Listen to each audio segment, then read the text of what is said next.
Auction, a hunting and recreational land specialist and a Jackson County native who sees land through a hunter's eyes. Just as you trust your guide on a big game hunt, you can trust me to find the perfect property for you. Thinking of selling? Let me help you make your land attract buyers. Remember, Bo knows land. Call me at 256-609-0512.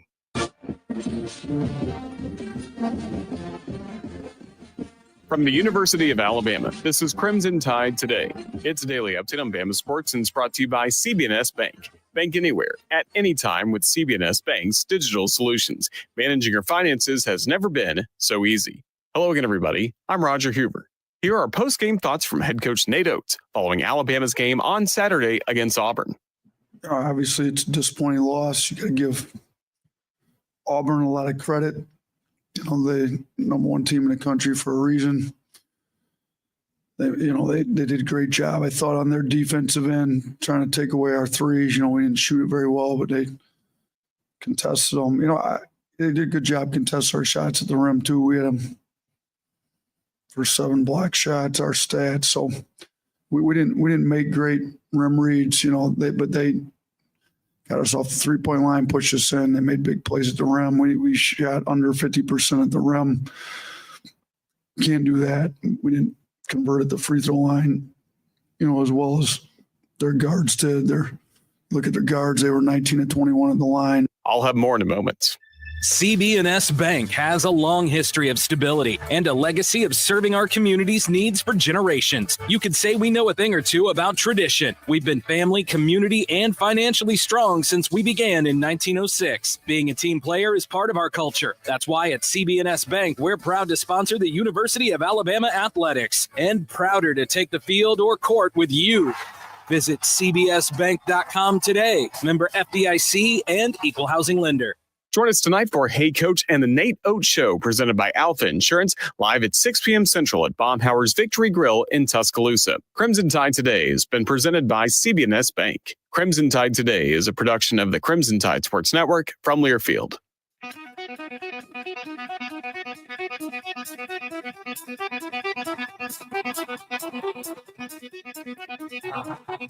Welcome to Talkin' Ball with Scott Tyson and Drew DeArmond. Call into the Neighbors Wealth Management Hotline now, 256-576-4977. That's 256-576-4977. Now, here's Scott and Drew. And welcome in on a Monday morning. Talking Ball, 97.7 ESPN, The Zone. Scott Tyson, Drew DeArmond. We're live from Bill Penney Toyota Service Department out here on a Monday morning.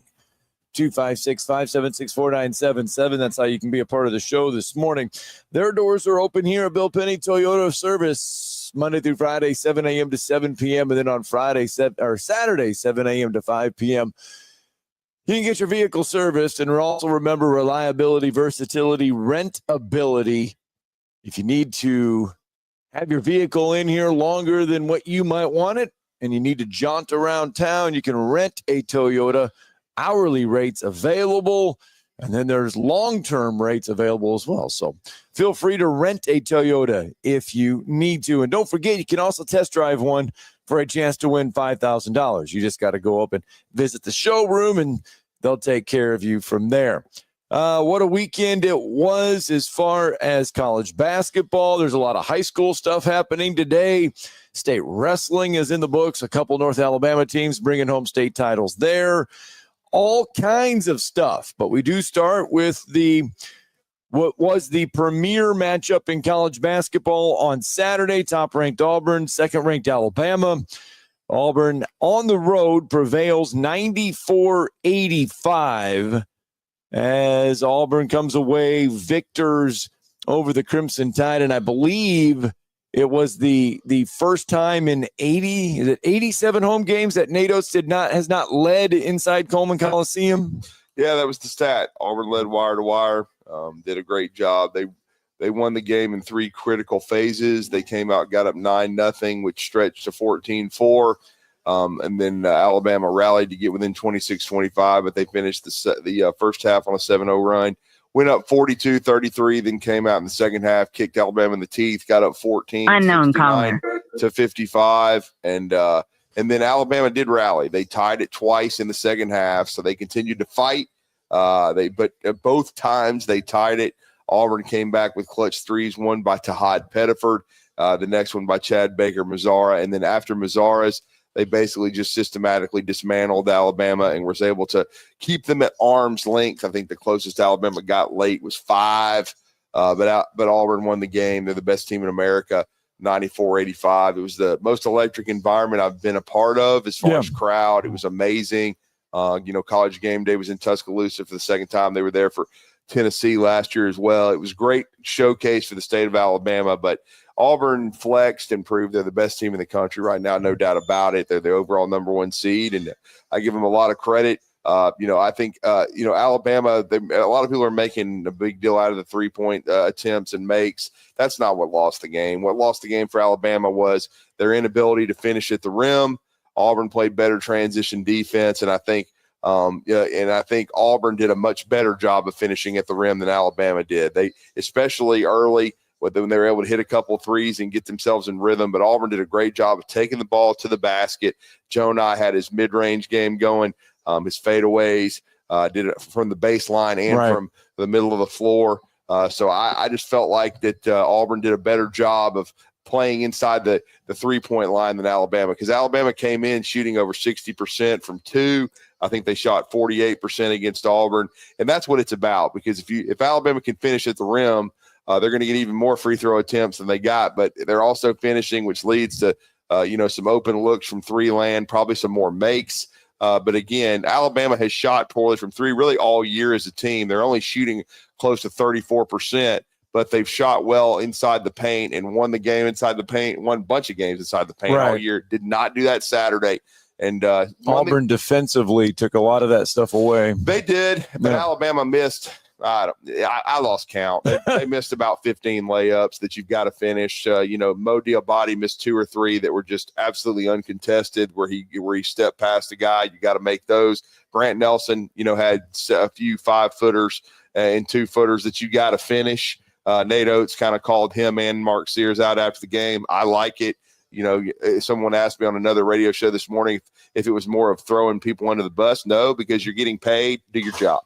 Right. So to me, they just didn't play well enough, and Auburn had a lot to do with that, and Auburn won the game. Congrats to them. Here's Bruce Pearl after the game. You never know that whether or not a game can live up to the hype. We were very prepared. Coaches did a great job with the game plan. The kids executed early. You got to play well early if you're going to win on the road. We played well early, as you would expect. Alabama came storming back, and the place was, I've never heard Coleman this loud. But it was a really clean game. It was a really clean game, which I was really pleased about. I don't know, Nate talked to his team about that, because that's how the number 1 teams in the country should act. That's how they should compete. That's how they should play. And I was really pleased with that.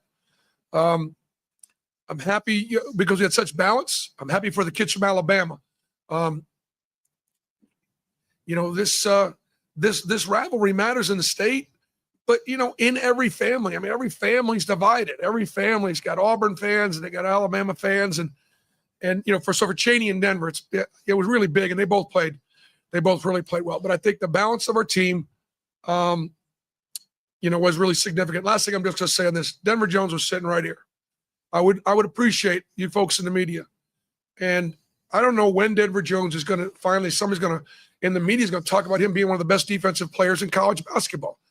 And we'll do the research for you. If you look at his matchups night in and night out, Mark Sears is one of the best players in college basketball, period. And not that he did it by himself, but he did a great job on Mark. Made his catches tough, stayed with him in the basket. How do you stay in front of Mark Sears? Hardly anybody can. Denver Jones did. That was Bruce Pearl after the win there inside Coleman, talking about Denver Jones specifically. Yeah, he played outstanding. He and Penney was really good in the first half and ended up with double figures in the game. Denver ended up with double figures. He made 3 big threes coming out of the locker room. Did an outstanding job, man. I mean, he banked one of them in, but The bottom line is the shot went in. He stepped up, made the plays. He completely outplayed Sears. Sears was terrible. He had 18 points on 4 of 17 shooting. Couldn't finish at the rim. Only made one big three in the game, really, that mattered. Yeah. It tied the game, but he had trouble finishing. The ball stuck. Nate Oates talked about it. Alabama lost to Ole Miss. They had 11 assists. They had 8 assists against Auburn. There was too much hero ball, isolation, one-on-one going on. I think Auburn kind of wanted them to do that too, and they kind of fell into the trap. But you've got to move the basketball. You've got to share it. When Alabama's been at their best this year offensively, they've shared the ball. They've had 17, 18, 19, 20 assists, and it leads to finishing at the rim and also being able to knock down some trays. But again, one of the biggest problems for Alabama too throughout the season has been the starts of the second halves. They didn't start this half very well, the second half. And I asked Nate Oates about that. And Nate Oates said they're definitely going to be having to take a look at it. I thought one of the Alabama's better players, I thought Mo Diabate played pretty well, even though, like I said, he missed a couple of layups. But I really thought LeBaron Philon was good in the game. Auburn had a hard time, keeping him out of the paint. And I think right now, Alabama needs to make another switch. I think they need to put LeBaron back in the starting lineup and let him do a lot of the primary ball handling, help Sears out a little bit, perhaps play Sears off the ball some, and then probably put Jaron Stephen, start bringing him off the bench. I think Jaron has proven in his career he can do that. But I really think that Alabama needs to get a little bit better on the perimeter right now. And I think making a change before they go to Missouri, which is going to be a really tough road trip, would be smart. And I give Auburn credit, though. They did a great job on Sears and Aiden Holloway. I think Sears and Holloway combined to go 3 for 15 from the 3-point line. And when that happens, Alabama's not going to win. Here's Nate Oates. We need to do a little bit better job executing the game plan. We need to do a better job putting together a little bit better game plan as coaches the next time we play them. But they're a good team. We know that. They've proven to be the number one team in the country. We were not today, but we move on. We got 6 games left before the SEC tournament. We need to be great, and we'll see.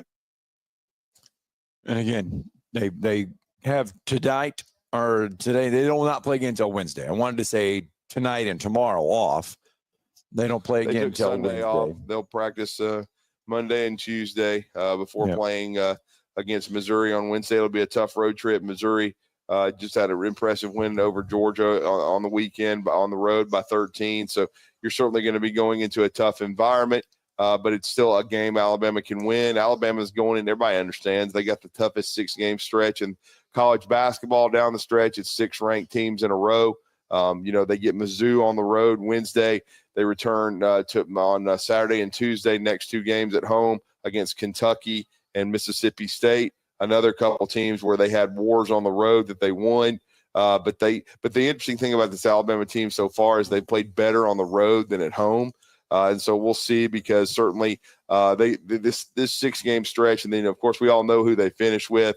They finish with arguably the top 3 teams in the league.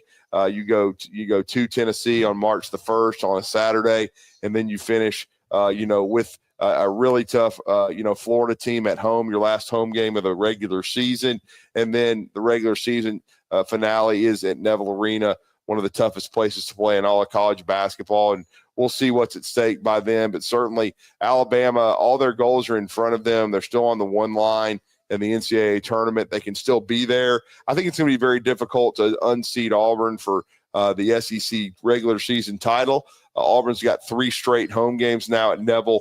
I expect them to win all of them. I know no one expected Florida to get them, but I don't think they're playing anybody near the caliber of Florida. I think it's going to be 3 beatdowns. Arkansas is what comes to town Adios. on Wednesday for Auburn. That's the first home game back. Yeah, put a little pin in that bubble and burst it, because Arkansas is going nowhere. Yeah. And so I think, right now the SEC has got 10 or 11 bids in the league. I think it's going to be tough to get more than that, just simply because I think the bottom of the league, you're not going to get enough dubs. Oklahoma is finished. We'll see if Porter Moser even survives, because they lay a turd at home and lose to LSU.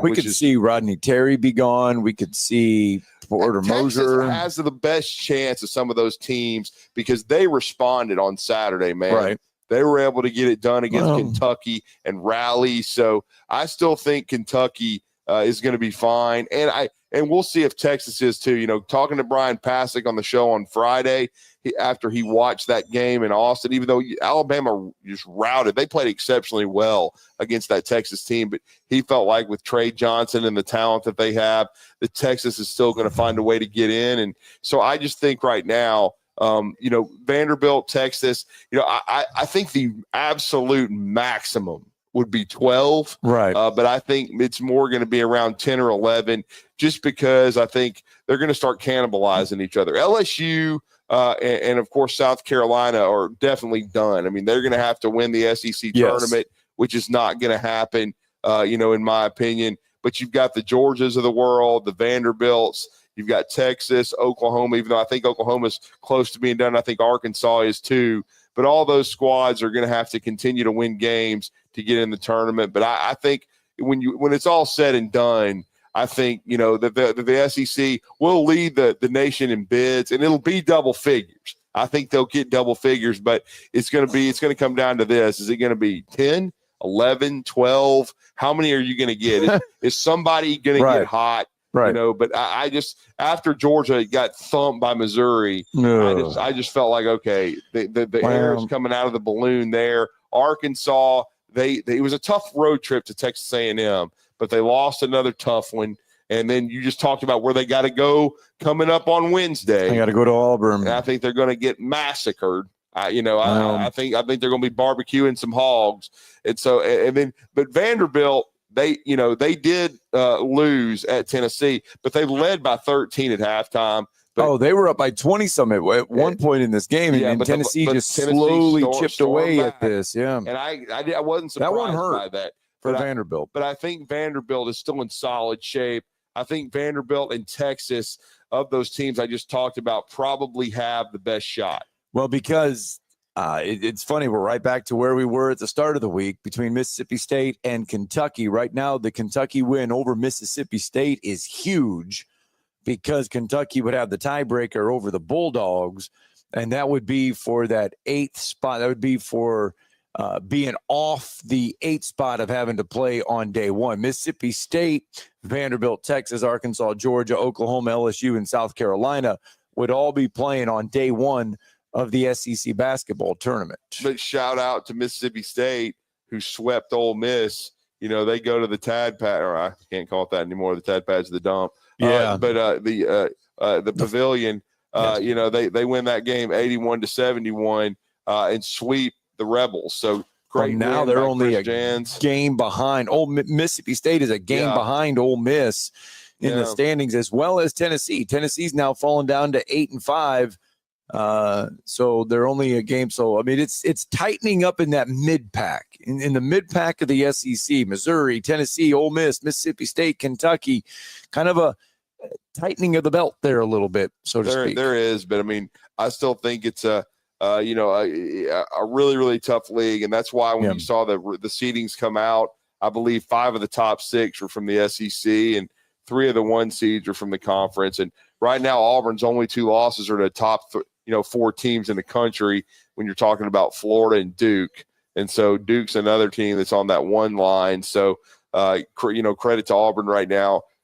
Best resume in the country, best team in America. And, you know, if they keep this up, you know, right now it's looking to me, I know they got a couple of tough road trips late, but, you know, they could go, 17-1, 16-2 in this league. I think the worst case scenario is 15-3. Yeah. And I still think they would win the league because, again, they have a really good shot to sweep Alabama. So that'll be an interesting rematch, no doubt. But again, Auburn's going to be the favorite. And then by that time, Auburn would still be the number 1 overall national seed, because if you're talking about losing 2 more games before the end of the regular season, that would just be 4 losses for them. So they haven't completely locked up a 1 seed, because anything can happen in the SEC, but 14, they're very, very close to doing that. And then maybe even the number 1 overall seed. 14 quad 1 wins. Yeah, right now we'll do that. Yeah, we'll do that. I mean, and then even though their schedule down the stretch is not as tough as Alabama's, it's still the SEC. There's still really good teams. You're not going to have any kind of, none of who they're playing is going to affect their schedule strength, because these teams they're playing are still at least bubble teams. Right. And, and when they whack them at home, it's certainly going to make their resume look even stronger. All right, 7:17. Let's get our first break in. When we come back, we'll get out to the phone lines, get your reaction from Saturday's college basketball and more. It's Talking Ball live from Bill Penney Toyota. You're listening to Talkin' Ball on 97.7 ESPN, The Zone. I'm not seeing anything out of order now. Traffic seems to be moving along nicely. Traffic load much lighter than normal, so we'll just have to continue to watch and see if it stays that way. Officers, construction workers, and first responders put their lives on the line every time they step on the roadway. You can make it safer for them. Slow down or move over. It's the law. Captain Nick in the Valley Skywatch Traffic Center. Specializing in simple and affordable rentals, McCurry Van and Car Rental can make sure you have just the right vehicle for your next family vacation, weekend getaway, or if you just need transportation while your vehicle is being repaired. McCurry carries Ford Transit vans and Mercedes Sprinter vans, trucks and work vans, and more. And they offer discounted rental rates for long-term rentals. Now with 4 locations: Athens, Muscle Shoals, Coleman, and Huntsville. Log on McCurryRentals.com to make your reservation now. That's McCurryRentals.com. Are you trying to find a new house? Are you trying to find the right loan, the right people to do your loan? Look no further than the Bank of Frank Ewing in Hazel Green. John Kendall, the Vice President of Mortgage with me. John, when they need a loan, and I say they, when people need a loan, it's about them. That's right, Scott. Our whole motto is it's all about you. We're going to be okay. You're the one making the investment. We want to make sure that you're taken care of. How do they find you? Give us a call at 256-507-9180, or they can catch us online at bankoffrankewing.com. It's Bank of Frank Ewing in Hazel Green, where they take the home loan to you and they make it all about you. Bank of Frank Ewing in Hazel Green is an FDI insured bank, as well as an equal housing lender. NMLS number 446707. Hi, this is Wes Neighbors. I'm here with Sam Fleming with Fleming Roofing and Restoration. Sam, tell the folks about Fleming Roofing and Restoration. Hey, Wes. Our company, Fleming Roofing and Restoration, specializes in commercial and residential roofing and repairs.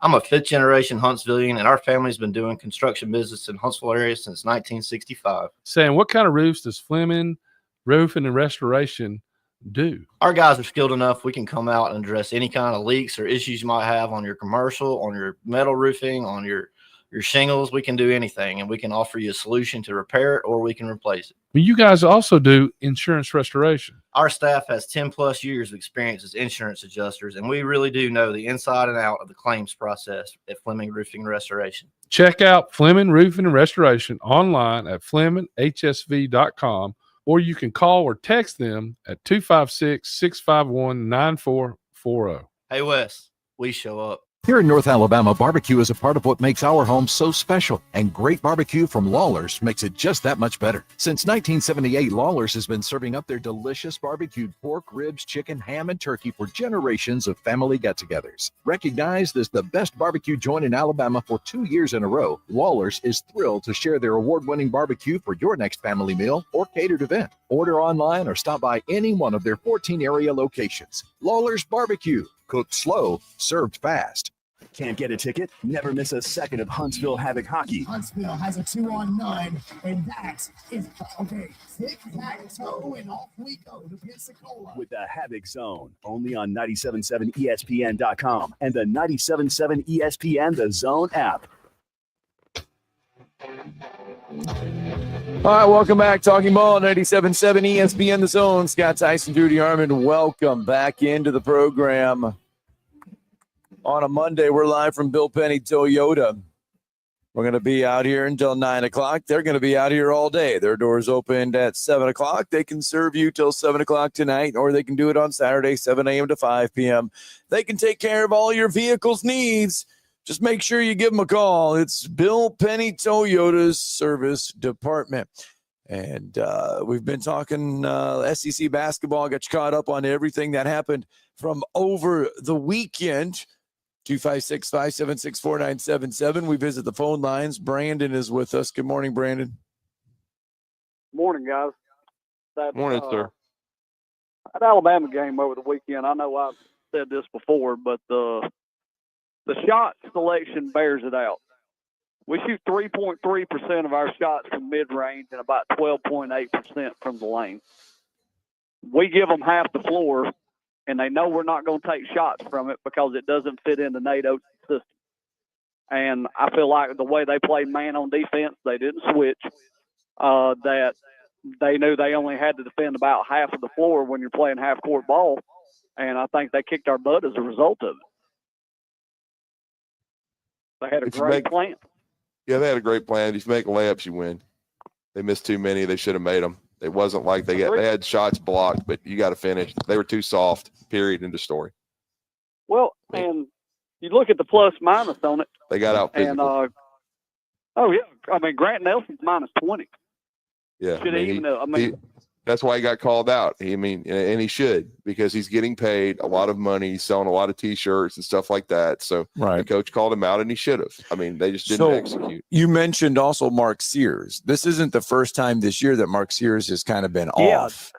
And he loafed on defense too. I mean, what is Mark Sears was the darling of basketball last year. I mean, he really burst onto the scene, getting Alabama to the Final Four, had a phenomenal year. It's not like he's having a disastrous year right now, but he's also being a weak spot at the same time in certain areas. Yeah, defensively, he didn't guard. Well, do you feel like right now there is I don't want to say a war, but there's some issues going on between Oates and Sears because it seems like that? Well, I mean, he's trying to get the kid to play hard every game and play well because there's some expectation there. He's the highest paid player on the team. He has been the best player on the team, no question about it. He's produced, and you're held to a higher standard, and you're the leader of the team basically. So I don't blame Nate Oates for calling people out. You should be held accountable when you're getting paid. I mean, that's bottom line. It's not time to be soft when you're getting paid and be afraid to confront someone. And Nate Oates still makes more money than he does anyway, and his job's not on the line. So, he's got equity. He's the leader of the program. And again, you don't panic because you lost to the best team in the country right now. A championship was not decided Saturday in Tuscaloosa. It would have been a great win, would have made Alabama number one, but there's bigger fish to fry. Alabama has won bigger games under Nate Oates. Alabama has won games over Auburn that decided SEC regular season championships. They've won games that have won SEC tournaments. They've won games that sent them to Sweet 16s, Elite Eights, and Final Fours. So, again, it's disappointing. You definitely wanted to win the game, but the better team won right now. That's the Auburn Tigers, and you salute them, and you fixed your issues and move on. Well, I watched Jonah Broom, and I watched how much better he's got, and I look at his mid-range game and his fadeaway like you talked about earlier, and I guess I just say, why can't we have that? Why can't we get that out of Grant Nelson? Well, again, I think they're two different players. That's two different guys, and Alabama has, I have seen Alabama make the 5, 6, 7 footer all year. It's the mid-range argument is, to me, overrated because Alabama has made again, if you heard the beginning of the show, Brandon, Alabama averages shooting over 60% from two during the season. If they did that Saturday, they win the game. They had the opportunities to do that. They didn't make them. They shot 48%. Auburn did a good job executing. You lose one basketball game. So I think when you look at it, Alabama has executed really well most of the season when it comes to their inside the 3-point line. Now, they haven't shot the three that well all year, and yet they're comparatively to what they would like to, but their best 3-point shooter also tore his Achilles. And has not been available, but they've still shot 34%. And again, they don't live and die by the three. They have to finish at the rim, and they've done it for the majority of the season, or they wouldn't be 21-4. But Auburn just had a good plan, executed that plan, and won the game. And in a league where we talk about the transfer portal and one and done and all this, I believe their average age of starter for Auburn is what, like 23 years, 8 months, or 24 years old. So Yep, apparently, they're an old keeping- bunch. Yep. Yeah, keep it is not a problem. Nope, they've done a good job of developing their players and keeping them in the program. They're a really, really, really special college basketball team, and they've got a chance to win a national championship on the Plains this year. Because their starters right now are older than most of the guys with Brandon Miller that are in the league, correct? Yeah, they are, and we're still finishing off the COVID deal with these super seniors, and so Auburn's got a few of those, and now Baker Mazzara will probably be back because I don't see him getting drafted. And again, he was a junior college player since he left San Diego State, and he certainly is a big part of the Auburn basketball club, and I'm sure they'd like to have him back. So we'll see, but certainly the guys like Jonai Broom, Jonai's gotten better every year. You made that point, no question. He's the front runner right now for National Player of the Year, considering that they are the number one team in the country. And hopefully, we saw Zach Edey dominate enough to where they drafted him in the lottery. Hopefully, Jonai will go in the first round. I mean, I think they need to start understanding that you need bigs in the NBA, and they don't need to be getting disqualified from skills challenges. All right, Brem. Well, save a horse, fight a Canadian. Roll Tide. Thanks. All right, let's get to Pat from Tuscaloosa. Good morning, Pat. Morning, Pat. Hey, good morning, guys. That was sickening. Sayers' mama should give back most of her NIL money. Her dribble, shoot, follow through on foul shots was not worth a crap. None, not at all. I mean, I'm so mad with Sayers' inability to shoot a free throw. Three. He missed 3 of them. 3. Yeah. And it's not acceptable. And that's both teams missed about 10 at the line. Neither team shot tremendously well. I think Alabama's percentage was 74%. Ours was 68. Both of them left some points at the free throw line, but the game was basically lost because of the one's team ability to finish in the lane and the other did not. Yeah, well, the biggest reason they lost was Alabama's inability to find a strength and conditioning coach that can put some weight on skinny people that won't bother to eat, won't work out, won't do whatever they got to do in order to weigh 250 pounds of muscle. That like Broom. Broom just he swept the floor with them. I mean, I'm sick. It's awful. That I wish we had taken the $1,500 for our 3 seats that we could have got easily. Oh, it's just plumb sickening, y'all. I can't say enough. You want to know how I really feel? Hey, I don't know that we should have not paid what it took to get Bruce Pearl in Tuscaloosa. All right, Pat. That's how I feel about it. Thanks for the phone Pat. call, Appreciate Pat. the call. Look, I'll just say this. A week ago, Auburn fans were panicking because they were just blown out at home by Florida. And now we got an Alabama fan wanting to fire Nate Oates for Bruce Pearl because they lost one game. Yes. I mean, it's time. Look, I'll just say this. 3 or 4 years ago, Alabama, Auburn, it would have been like it was a great game, and the feeling just would have been both teams just need to improve or whatever. That just tells you the feelings of Alabama and Auburn fans today just tells you how much both programs have elevated themselves to the point where people actually are caring at that level.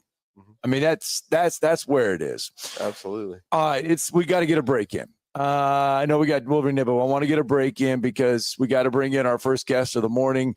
We're going to talk high school basketball regional play, tipping off back at the Northwest Regional and Northeast Regionals today. Huntsville High later tonight. We'll preview it next.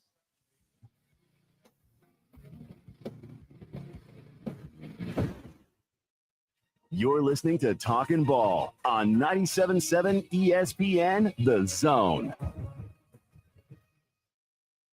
From the Fox 54 Weather Center, I'm meteorologist Emily Owen. Partly cloudy sky expected for this Monday night. Temperatures are expected to fall below freezing. Heading into our Tuesday, we'll see partly sunshine, no rain in the forecast during the day on Tuesday. High temperatures warm into the upper 40s. Heading into Tuesday night, though, that's when we'll see rain start to move into the area. Lingers on into early Wednesday morning, but should be out of the way by lunchtime on Wednesday. I'm Fox 54 meteorologist Emily Owen, on your home for ESPN Radio 97.7 ESPN, The Zone. Atlanta Braves spring training is on from Florida, and this 2025 Brave squad is ready to get after it in Northport. He waylays this thing way downtown. Swung on a fly ball, deep left center field, heading towards the gap, that is down for a base hit. Acuna hits the bag at third. Here he comes, Michael Harris, taking no prisoners. It's a sweep. 97.7 ESPN, The Zone. Forgiveness. Wow, what a word. What a gift. All of us have done things in our lives that we regret. All of us have done things that are disobedient. All of us have sinned and fallen short of the glory of God. Thank God for his forgiveness. Thank God that he separates our sins as far as the east is from the west and remembers them no more. Hey, I'm John Dees, pastor at Cross Point Church, smack dab across the street from the YMCA in Madison. Check us out at cpcfamily.org. Been thinking about what kind of truck you need to pull that big boat or shiny Airstream Classic? I'd like to invite you to feel the torque of an F-150 Power Boost Hybrid. It combines the forces of gas and electric power for over 11,000 pounds of towing muscle. Hey folks, Bobby White back again for Woody Anderson Ford, where you can test drive over 200 new F-150s. And you can save up to $13,500 off MSRP on a 24 XLT 4x4 with the Power Boost engine. Save over $13,000 on F-150 today. On your way to a growing family or already have one? Then a Woody Anderson Ford Expedition is your ticket to ride. Save up to $12,000 off MSRP on a 24 Expedition at Woody Anderson Ford. $12,000 off Expedition. And there's more too. Get up to $8,000 off MSRP on the Agile and Sporty Escape ST line. And with a versatile 2024 Edge, you're looking at up to $10,000 off MSRP only at Woody Anderson Ford. Bring on the savings. I'm Bobby White, and I hope to see you soon. The new favorite place for delicious Mexican food is Coralejos Mexican Grill in Huntsville. Check out their reviews on Facebook and you'll see what people are raving about. Enjoy drink specials all day, Monday through Thursday, like house margaritas for $3.99 and 12-ounce drafts for $2. Even vegan-friendly entrees on Monday starting at $5. Coralejos Mexican Grill, 1658 Old Monrovia Road in Huntsville. Follow them on Facebook and Instagram to stay updated on their specials. That wreck on I-65 is reported southbound at the 339, so it's going to be just south of the 340, which is the 565 interchange. We had someone run over by a piece of farm equipment on Pines Road near Kirby Road in Morgan County. They were launching a medical helicopter at last report there. Need help with projects, leave coverage, or maybe staff positions? Snelling can help with admin, business support, and accounting. Snelling, how the area's best companies hire talent. Huntsville.snelling.com. Captain Nick in the Valley Skywatch Traffic Center. And now a man who knows what you ate for breakfast. Now for the biggest thinker of them all. He knows it all. He is Drew DeArmond. Listen to Drew and Scott Tyson weekday mornings. It's Talkin' Ball on 97.7 ESPN, The Zone. But that trick never worked. Welcome back. Talking Ball 97.7 ESPN, The Zone, 7:35 on a Monday morning that sees the Northeast and Northwest Regionals back in action. Northwest Regional today, you're going to get your 2A boys and girls finals. Yeah. 1A girls and boys finals. You're going to get your 5A boys and girls finals, all from the Northwest Regional at Wallace State, Hanceville. And then in the Northeast Regional over at Jacksonville State, the action will get started at 9 a.m. this morning. All semifinal play from the Northeast Regional at Jack State. Fort Payne girls will be in action right out of the gates at 9 a.m. And then you've got a little bit of a break because there's not a North Alabama team that'll take to the floor until 3 o'clock, and that is the first 7A girls semifinal. Sparkman will play at 3 o'clock against Hoover, and then the Albertville boys will play at 4:30 in the 7A boys first semifinal, and then the Albertville girls will play at 6 o'clock in the 7A girls semifinal, the second semifinal. That leads into the 7:30 game, which is the 7A boys semifinal number 2, and that is Huntsville taking on Vestavia Hills. Yeah, and it's been about a week off for Huntsville, since they were able to win the area tournament over the Albertville Aggies very impressively and sweep Albertville.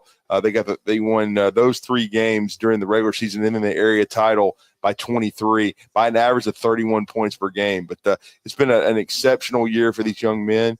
There's no doubt about it. They'd like to play 4 more games, no question. But they're 32-1 right now, and they were ranked number 3 in 7A. It's been a very special group of players. This is a group of seniors. There's 7 of them. They've come up through the program. They've grown up together. They've played AAU basketball together, and we're going to talk about that. We're going to preview this matchup with Patrick Davis and Vestavia Hills, and they have a history with Vestavia Hills. They certainly have had to play them in Sweet 16s before at Jacksonville State. Now that Vestavia they're back at Jacksonville after doing a short stint at Wallace State, Hanceville, but it will be the last game of the day today, Scott, as you talked about, 7:30 p.m. The Huntsville Crimson Panthers will take on the Vestavia Hills Rebels. And we've got a special guest. She's been behind the scenes. She wears a lot of different hats for the Huntsville Crimson Panther program. Her father was a longtime coach and still is the associate head coach at Huntsville High, but was a head coach, nearly won a state championship at Hazel Green, certainly did a great job at New Hope as well. And, of course, that's Todd Jeffers. But AC Jeffers, his daughter, she has basically become almost like the SID of Huntsville High basketball. She does a great job. You'll see her photography on Instagram as well. She's really a burgeoning media force for the Crimson Panthers, and she's been kind enough to join us this morning on the Neighbors Wealth Management Hotline. AC, you're with Drew and Scott this morning to talk some Crimson Panther hoops. How are you? Good morning. I'm doing great. How about yourself? We're doing well, and your initial thoughts. I know you've been around these guys. You certainly go to school with them. You have class with them. You know them better than anyone.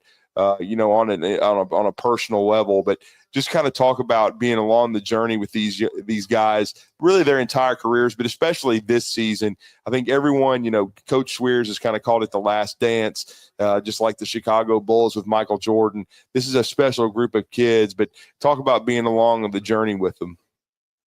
Well, I feel like getting to be able to watch them grow up, not only as players, but as people as well, has been an absolute treat. Like, I have just been so incredibly blessed to have known them and to have watched them grow up and watched them mature. And they have certainly grown into fantastic ball players, but they've also grown into fantastic people as well.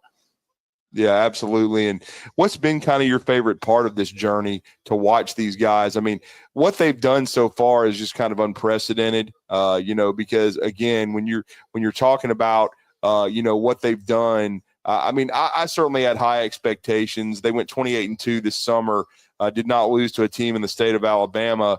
But, to have only lost 1 game, I'm not sure people understand how hard it is. And especially you've been there, you know the schedule that they've played. It's been an exceptional run so far for Huntsville.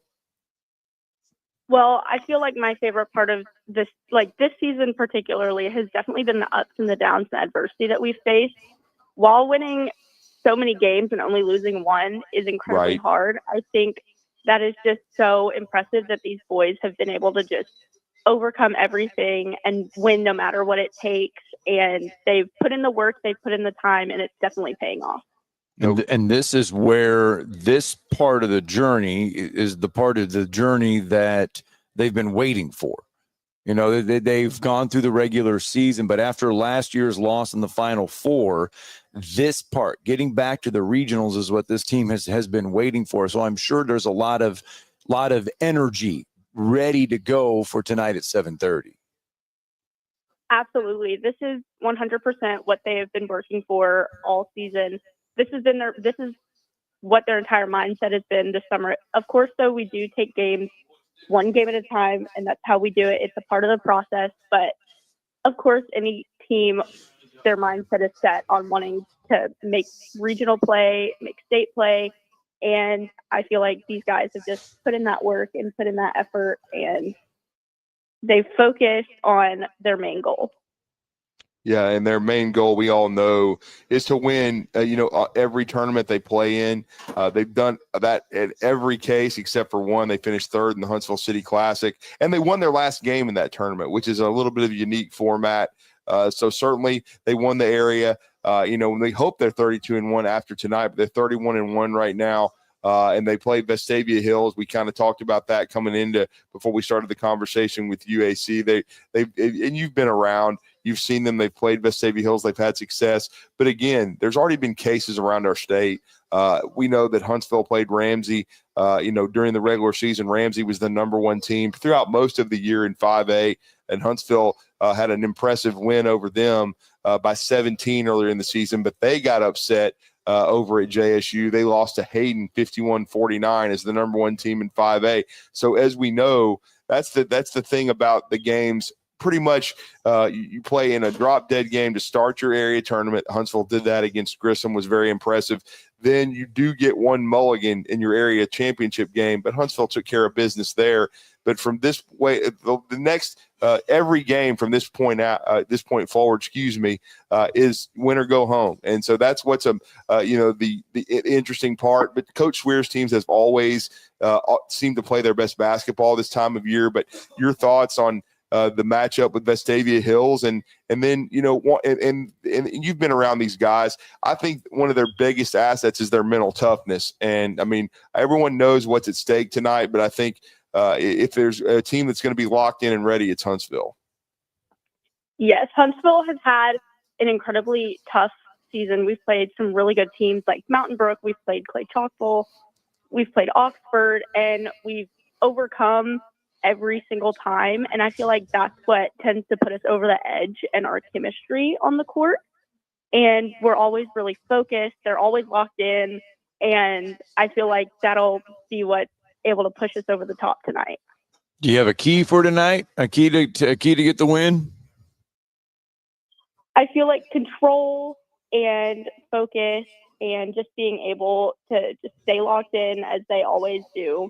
And just to play quick, match up to how they play, and just overcome everything. I feel like that's always the bottom line for every single basketball game that we play.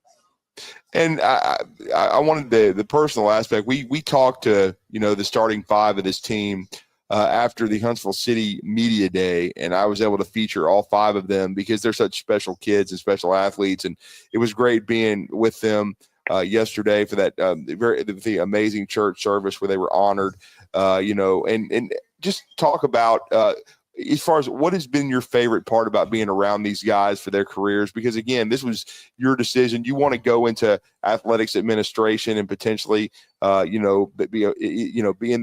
a part of the media. But what's been your favorite part about getting to know these young guys, and the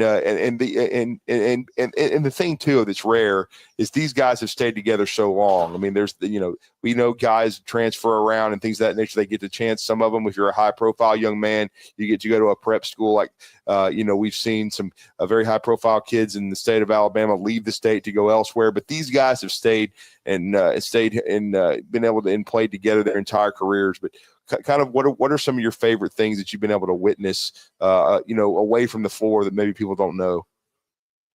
I feel like just getting to see these guys and how they interact with each other, because to them, they're not teammates, they're family and they're brothers. And so getting to watch their bond grow has definitely been a very big privilege, and just how they treat each other, because I feel like Huntsville basketball isn't necessarily a team. It's a family, it's a culture, it's a way of life, shall I say. And they just all love each other, and they take care of each other, and they always have each other's backs. And I feel like that's something that you don't necessarily get to see often. And then I wanted two more questions for you really quickly because it's unique. You grew up of course, your father's a coach. He's a big part of Huntsville High basketball now, but he had a lot of success himself as an assistant at Sparkman under Luther Tiggs. They had a great program. Then he goes to Hazel Green, becomes the head coach in New Hope. What have you learned the most about the game, being around it and being a part of it from your father? Hard work is pretty much the one word to sum it up. And I've always said, to me, that basketball isn't necessarily a sport. It's a feeling and it's a way of life. And it's just something that I feel and that I know when I see basketball and when I'm talking about basketball. My entire heart is like, I've always said this, that my entire heart, mind, body, and soul is basketball now, all thanks to my dad. And I'm so glad that I've been able to develop the love for the game that he's given to me. And the fact that we've gotten to do it together, because I've been with him for every step of the way. I've been with him through the state finals at Hazel Green to Elite Eight at New Hope. And now, especially more than ever, we're as close as ever. And he's taught me pretty much everything I know. And finally, I get a chance to ask players this, but I don't get a chance to ask someone that, plays a role within the organization and is a huge part of the support staff and what the Huntsville basketball is as an organization. But you're around Coach Swears a ton, even more than me, because you're a student at Huntsville High, and certainly you've done a great job helping the program, wearing so many hats, as we talked about to start the conversation. But in your mind, what makes Coach Swears so special and what he's built at Huntsville? His confidence and his process that he instills in the players. I think the way that he just runs the program is so impressive. And I feel like I've never really seen anything like it, because the trust that he has instilled with the players and how much they trust him and they trust his process, and the respect. I feel like respect is a huge thing. And the culture of Huntsville basketball that he has just laid out, I feel like that is like one of the very impressive things about Coach Swears, and just how he is, not necessarily just as a coach, but as a person too. If you get the chance to talk to Coach Swears, you would know what I'm talking about. He's a great person to talk to, and he's always there to help you out whenever you need it. And he's just an incredible person and an incredible coach. Well, it's well said. We've had him on many times, but I always like to hear that from someone that's behind the scenes, gets a chance to interact with Coach and be a part of the process and the program. And of course, you'll be there tonight, 7:30. The Huntsville Crimson Panthers hoping to continue their journey, 31-1 as they face the Vestavia Hills Rebels of Patrick Davis. Going to be a heck of a matchup. Before that, of course, the number one ranked Hoover Bucks will take on the Albertville Aggies, the runner-up Albertville from 7A Area 7, and that will be at 4:30, those two games. But, AC, we appreciate it. Great job that you've done with Huntsville, and we appreciate you for taking the time and helping us talk a little Huntsville Panthers hoops this morning. Thank you so much for having me. Thank you. 7:49 on a Monday morning. Let's get a break in. We'll wrap up hour one next. We'll get out to the phone lines, 256-576-4977. You're listening to Talkin' Ball on 97.7 ESPN, The Zone. That wreck on I-65 is reported southbound at the 339, so that's going to be just south of the 340, which is the 565 interchange. We had someone run over by a piece of farm equipment on Pines Road near Kirby Road in Morgan County. They were launching a medical helicopter at last report there. Need help with projects, leave coverage, or maybe staff positions? Snelling can help with admin, business support, and accounting. Snelling, how the area's best companies hire talent. Huntsville.snelling.com. Captain Nick at the Valley Skywatch Traffic Center. By now, you know about Eagle Masonry and Insulation, and maybe you know that Eagle also does landscaping and dirt work. But how about after paint work? Shower doors, shelving, and mirrors, all taken care of by Eagle, the same Eagle that takes care of all your masonry, insulation, and landscaping needs. Eagle brings the same level of expertise to all these disciplines, and they're ready to provide you with a free quote. The website is the same, insulatewitheagle.com, as is the phone number, 256-755-1556. Give them a call and see what Eagle can do for you. Eagle saves you time. Eagle saves you money. Mike Rowe here with a quick question. Have you noticed mold, mildew, bowing walls, or water in your basement? I hope not, but if you have, your basement is losing the war against groundwater. That's where AFS comes in. a groundworks company. They can honestly assess your situation and create a plan to waterproof your basement and stabilize your walls. Schedule your free inspection at afsrepair.com/row. And while you're there, check out my latest dirty job. Licensed in all states where work is performed. See website for detail. The Drive. Both those guys have done a good job in what we've asked them to do, and both of them have developed nicely, and both of them have consistently made plays. Wes and Steve. Their decision-making, their judgment, their ability not to force things and take what the defense gives and distribute the ball with good decision-making down in, down out is probably the only thing that's going to be any different about them, because it's not physical ability or talent. So it's intangibles, leadership, decision-making, judgment, and all those types of things. And, both guys have done a good job in that regard as well. Listen to The Drive with Wes Neighbors and Steve Moulton each weekday afternoon starting at 5. We are your home of ESPN Radio, 97.7 The Zone.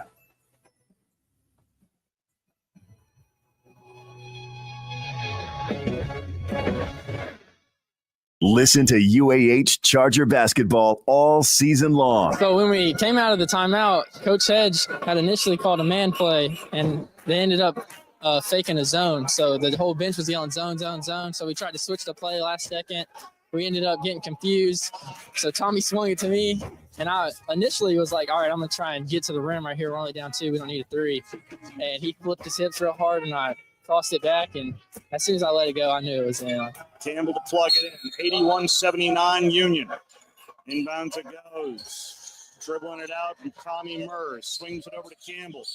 Campbell on the wing for the lead. Oh, my God! Blake Campbell! It's a 3! Into the front court for the win! No good! No good! No good! Blake Campbell with some onions from Jackson, Tennessee! 97.7 ESPN The Zone. This segment of Talkin' Ball is brought to you by University Kia, the #1 volume Kia dealer in the state of Alabama. Located online at universitykia.com.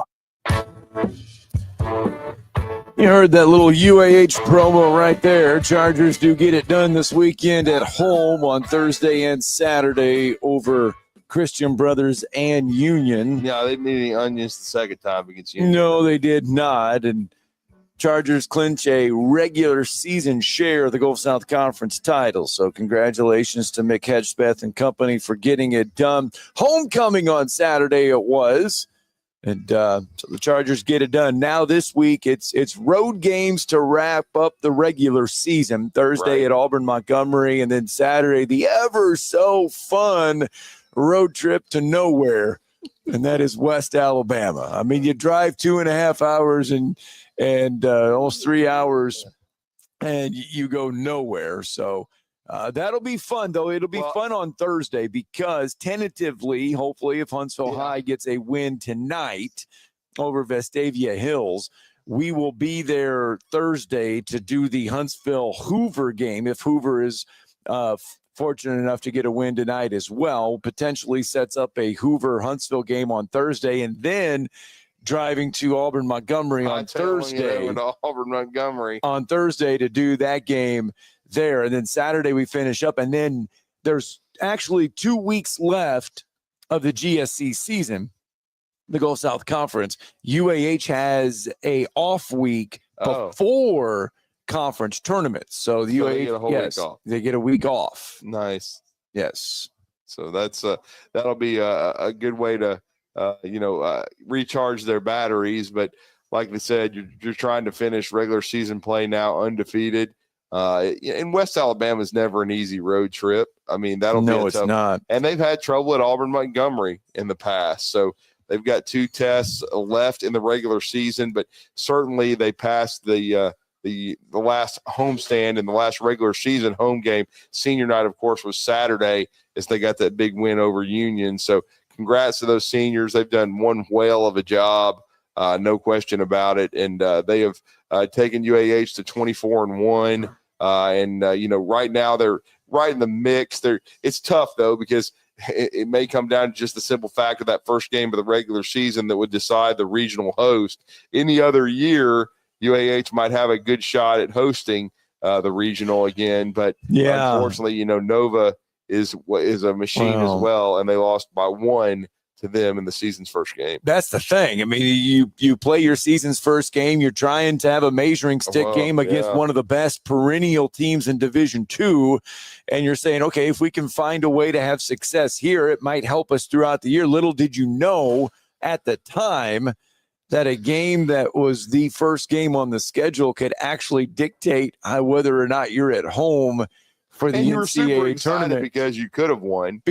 Yes, and it's the number one team. I mean, you felt like, okay, we're really good. Yes. But now all of a sudden it's frustrating because you could have won that ball game. Should have won that ball game. Should have won the ball game. And now you could have easily hosted, and been number 1 in the country. But again, like I said, you didn't know that at the beginning of the year. You could not predicted a 24-game winning streak for the Chargers. I mean, nobody would have predicted 24 games in a row. I mean, it's a school record. Yes. I mean, it's a true credit to Mick Hedgepeth, his coaching staff, and the young men, and especially that senior class that have done such a great job for UAH basketball.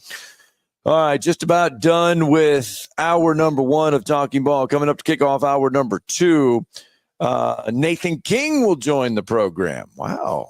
Yeah, Nathan We haven't King. had Nathan King on in a little bit. He was in Tuscaloosa for Auburn's epic win over Alabama. He does an amazing job covering the Tigers, and we're going to catch up with him and get his thoughts on Auburn, the number 1 team in college basketball right now. All right, that's going to do it for hour number 1 of the show. Hour number 2, we've got 60 more minutes left live from Bill Penney Toyota. Nathan King will help us break down Auburn's win over Alabama. Baseball actually on the diamond as well against Holy Cross, and softball as well. Softball had a huge upset win over the weekend as well. We'll talk a little Auburn with Nathan King next.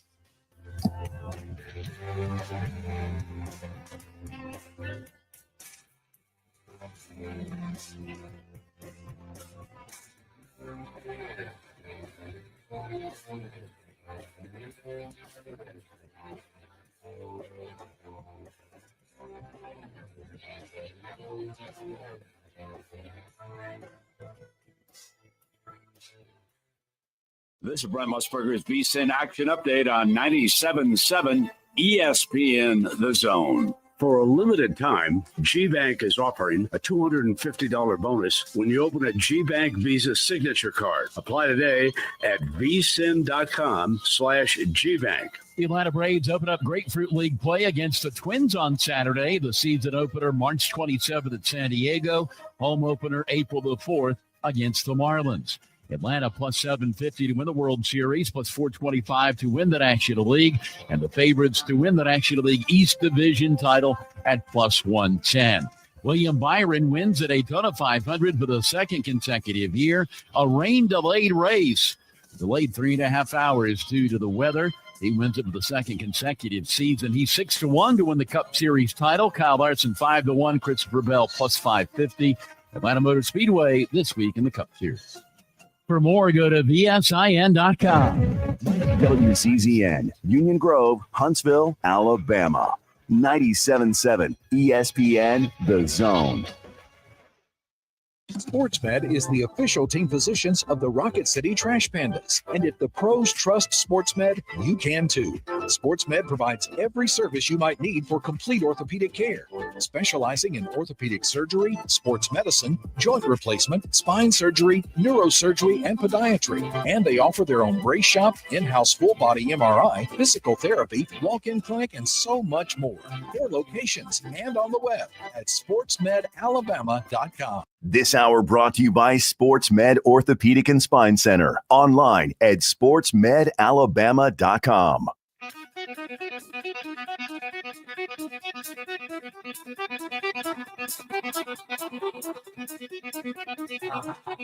Welcome to Talkin' Ball with Scott Tyson and Drew DeArmond. Call into the Neighbors Wealth Management Hotline now, 256-576-4977. That's 256-576-4977. Now, here's Scott and Drew.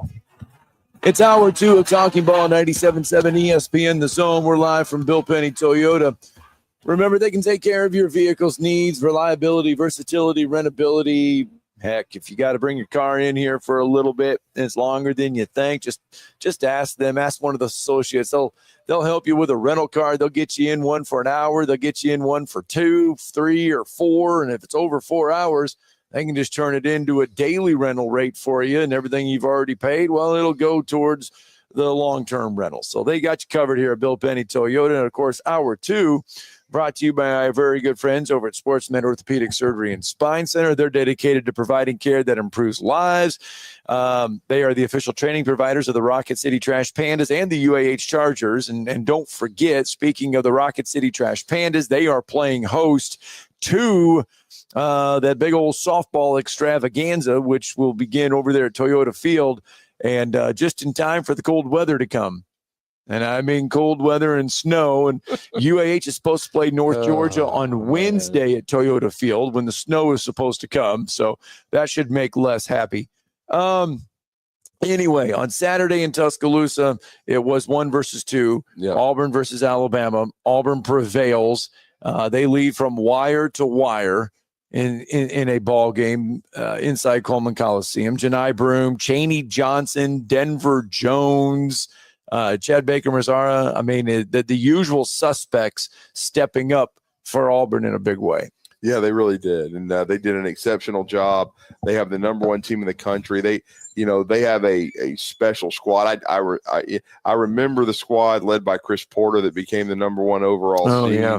And they had a special year in 2019 to get to the Final Four. Cliff Ellis, head coach. Yeah, and when they went to their first Final Four, that team, I believe, was a 4 seed and went all the way to the Final Four, but and got really hot at the end of the year. But this team has been the most consistent Auburn team that I've seen, and they've done it against a brutal schedule. I mean, you already talked about 14 quad 1 wins, which is far and away the most in college basketball. They certainly got one on Saturday, and they proved they were the best team in America. And we're going to talk now with Nathan King, who was there on press row to take in that crowd and take in that performance, a wire to wire, which I don't think has been talked about enough, that Auburn was able to lead wire to wire in this contest against a really good Alabama team that came in ranked number 2 in the country. But we're going to talk to Nathan King about that right now. And of course, he's with Auburn Undercover, and we've featured him since he was with Rivals.com. Now been a while with 24/7. He does an amazing job, and he's been kind enough to join us for a few minutes after the biggest college basketball game in state history on Saturday afternoon. Nathan, how are you doing this morning? I am doing fantastic. How are you guys? We're doing well. Good. I mean, is that something? Because to me, that was the thing that I was talking about after the game and thinking to myself, like, you lead wire to wire in a game of that caliber. Alabama made 2 great runs to tie it, but that's why I wanted to ask Bruce Pearl about Tahad Pettiford and then Chad Baker-Mazara to be able to answer the way they did and then systematically put the game away the last, 6 or 7 minutes of the game when Alabama had come on so strong. I thought that said a ton about the mental toughness and just the ability of this Auburn team. Yeah, you're exactly right. You could feel that surge coming. I mean, you just knew, number one, Alabama's just too good. They're not going to get punked like that on their home floor the entire. It's just not going to happen. They're going to figure it out eventually and have some sort of run. It was obviously a game-tying run there. I think inside 8 minutes to go. I mean, that's not like a fuel amount of time. That is the danger zone. And with a team as good as Alabama, most 99% of other teams in the country, that's going to be it. They're going to be way too juiced up at the end of the game, and I don't think many teams would have a response to that. But I thought your question to Bruce was exactly right. It was Auburn's immediate response to that, and they've had that in a big way all season.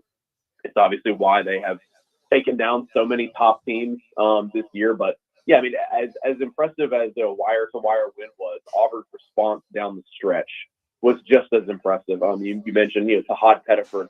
It's kind of funny, right? It's kind of hilarious. Like, the entire state of Alabama is living and dying on the result of this game that is the biggest ever.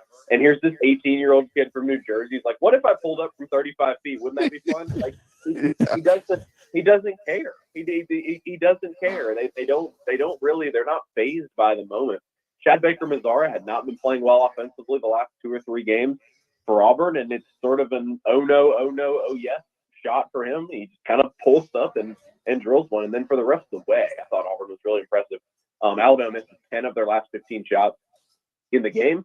Auburn makes 8 of their last 10 shots. So that's just how you close out a game like that. Do I think Alabama has some missed opportunities in this one? Absolutely. I don't think you go 5 of 26 from 3 by not missing some open shots. I think they definitely did that here. But, you can't come away from a game like this saying anything but, credit to Auburn. I mean, it was one of the best all-around performances I've really ever seen for this team. I think, obviously they'll trade it for an NCAA tournament win any day. But I mean, it's in terms of the Bruce Pearl era, it's got to be one of the top 5 wins he's ever had. Just you consider the stakes, you consider the context, and just how Auburn went in there. And like you mentioned, just led wire to wire. It was so impressive.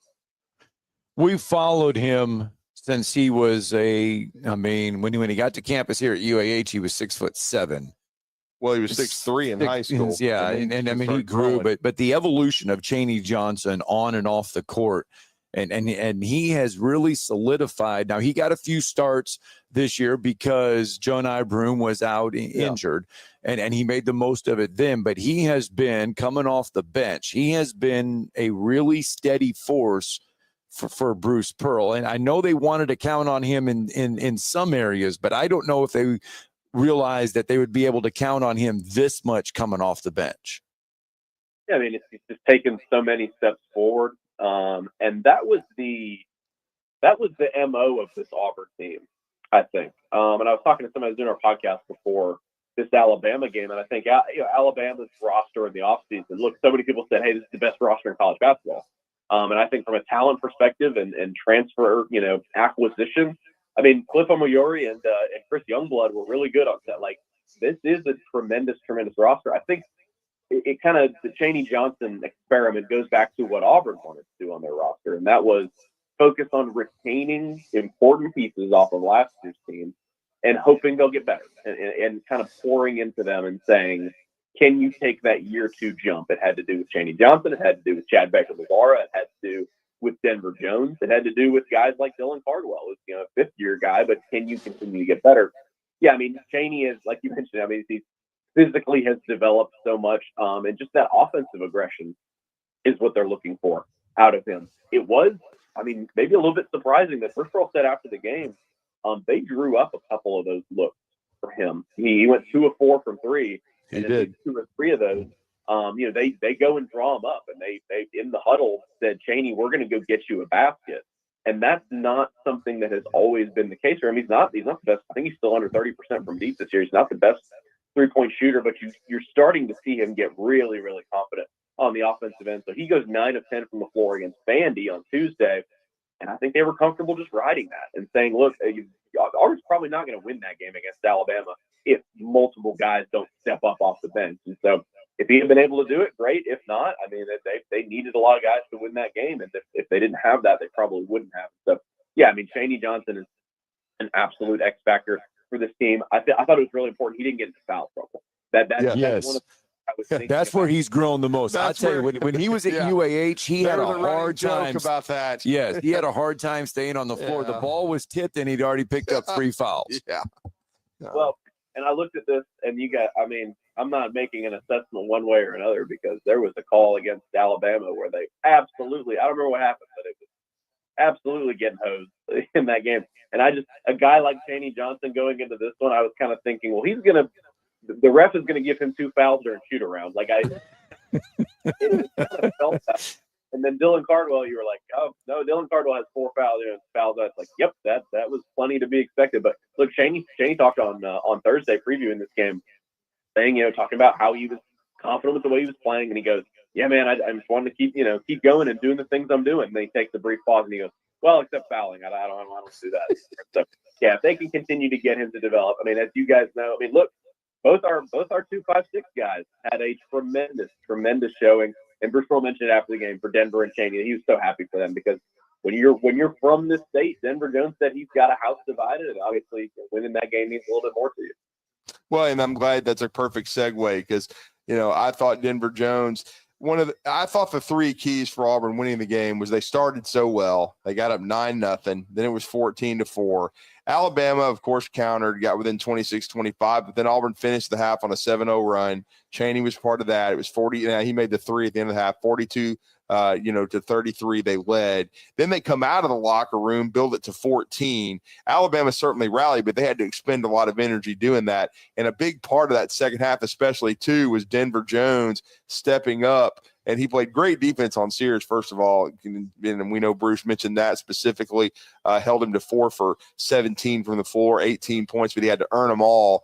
And Denver, again, shooting the ball well, except for that game last Saturday, a week from this past Saturday against Florida. Lately, Denver's really been playing well offensively as well.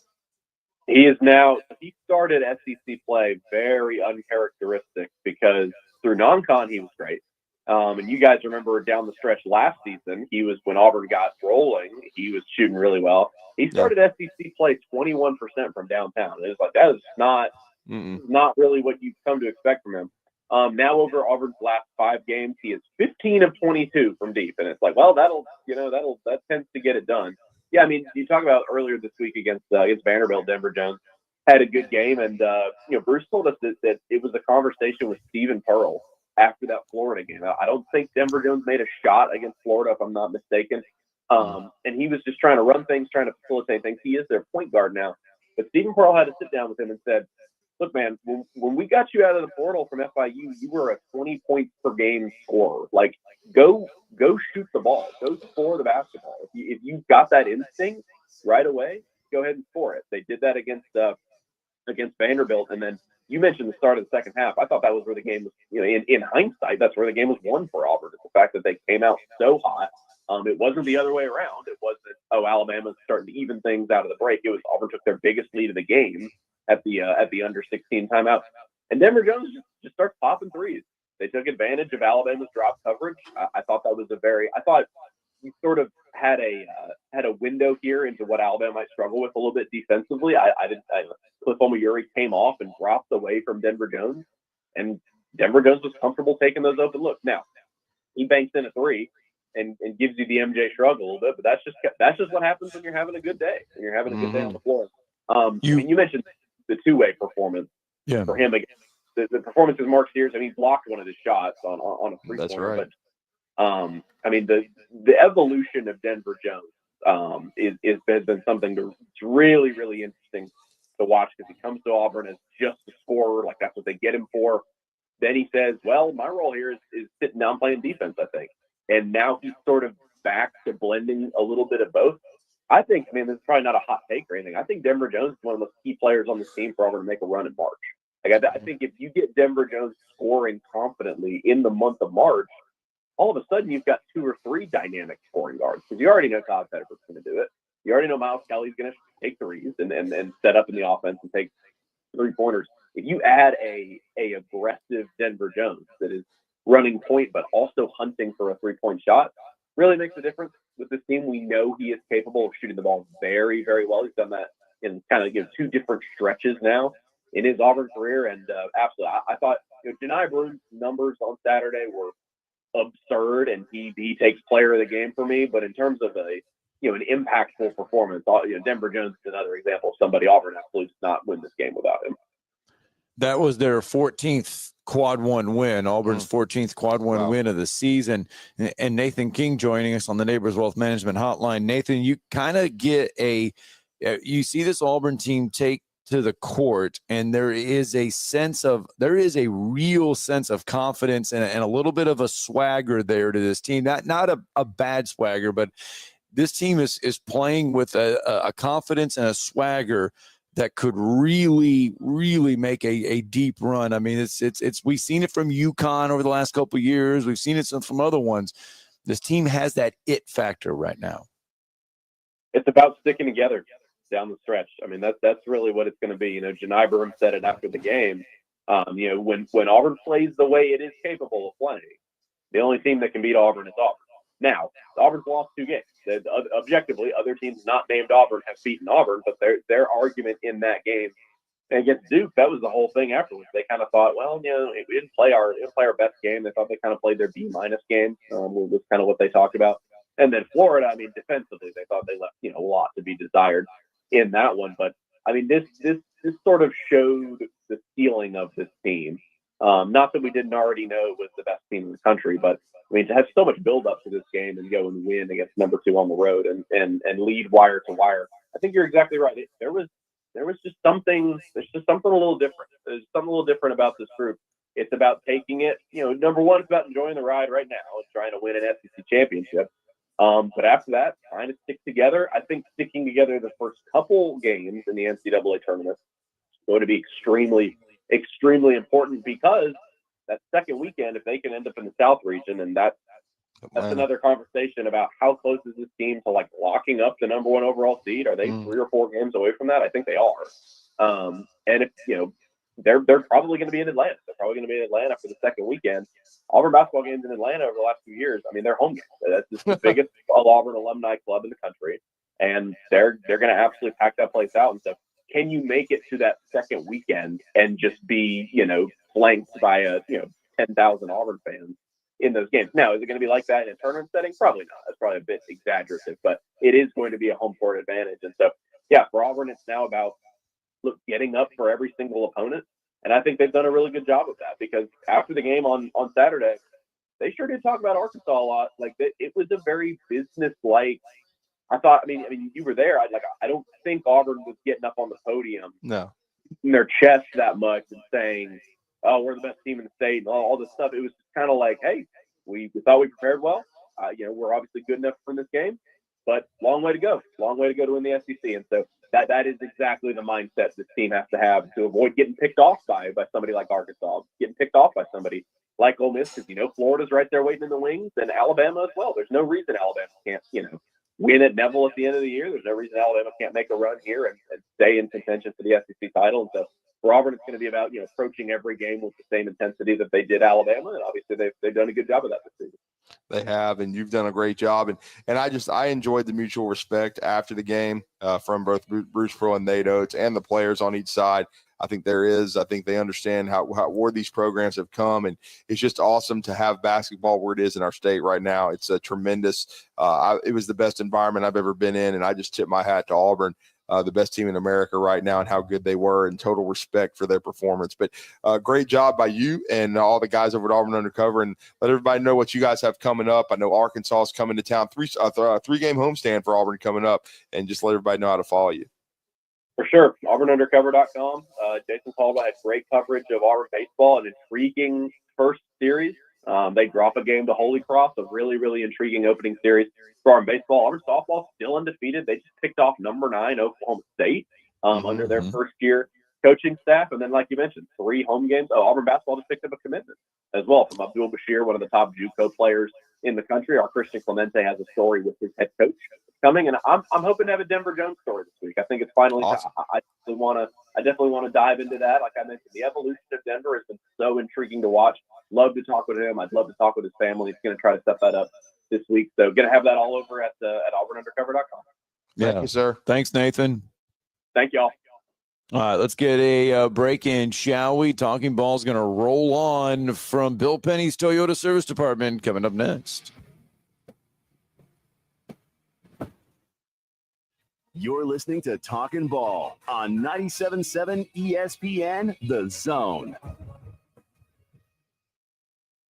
Had one wreck reported, 339 mile marker, I-65 southbound. That's near the 565 interchange. Not much to it. And they launched a medical helicopter on that incident in Morgan County. Had someone apparently run over by a piece of farm equipment. That one was on Pines Road near Kirby Road. Still got units on the scene of that one. With more than 30 years experience, D&L Refrigeration can save you money on heating and air conditioning repairs. 256-652-1207. State license 08091. Captain Nick in the Valley Skywatch Traffic Center. SportsMed is the official team physicians of the Rocket City Trash Pandas. And if the pros trust SportsMed, you can too. SportsMed provides every service you might need for complete orthopedic care, specializing in orthopedic surgery, sports medicine, joint replacement, spine surgery, neurosurgery, and podiatry. And they offer their own brace shop, in-house full-body MRI, physical therapy, walk-in clinic, and so much more. 4 locations and on the web at sportsmedalabama.com. Long before winter weather approaches, the Alabama Department of Transportation prepares to maintain interstate and state roads that could be affected by snow and ice. Yeah, we start training and doing maintenance on snow and ice equipment months in advance to make sure everything is ready for when the freezing weather comes. We will have crews working around the clock that are prepared to plow snow and remove trees that have fallen into the roadway. Our mission is to keep roadways safe and open. We try to achieve this by focusing on interstate routes first and then secondary roadways by traffic volume. If the weather allows, we'll start pre-treating the roadways during the day to prepare for the temperature drop at night. AlDOT wants to keep the public informed during these winter weather events. The best way to learn about state road conditions is the Algo app and through local media. Brought to you by AlDOT, the Alabama Broadcasters Association, and this station. Normally, when you call a roofing company, all you hear is, you need a new roof. Not when you call Fleming Roofing and Restoration. Since 1965, the folks at Fleming have been focused on what you need, whether it's an easy repair or a full roof replacement, commercial or residential. And when it comes to storm damage, you want Fleming on your side. They know all the ins and outs of insurance claims and will guide you through the entire process. Log on FlemingHSV.com and book your free estimate today. Fleming Roofing and Restoration. We show up. We are your home for March Madness. We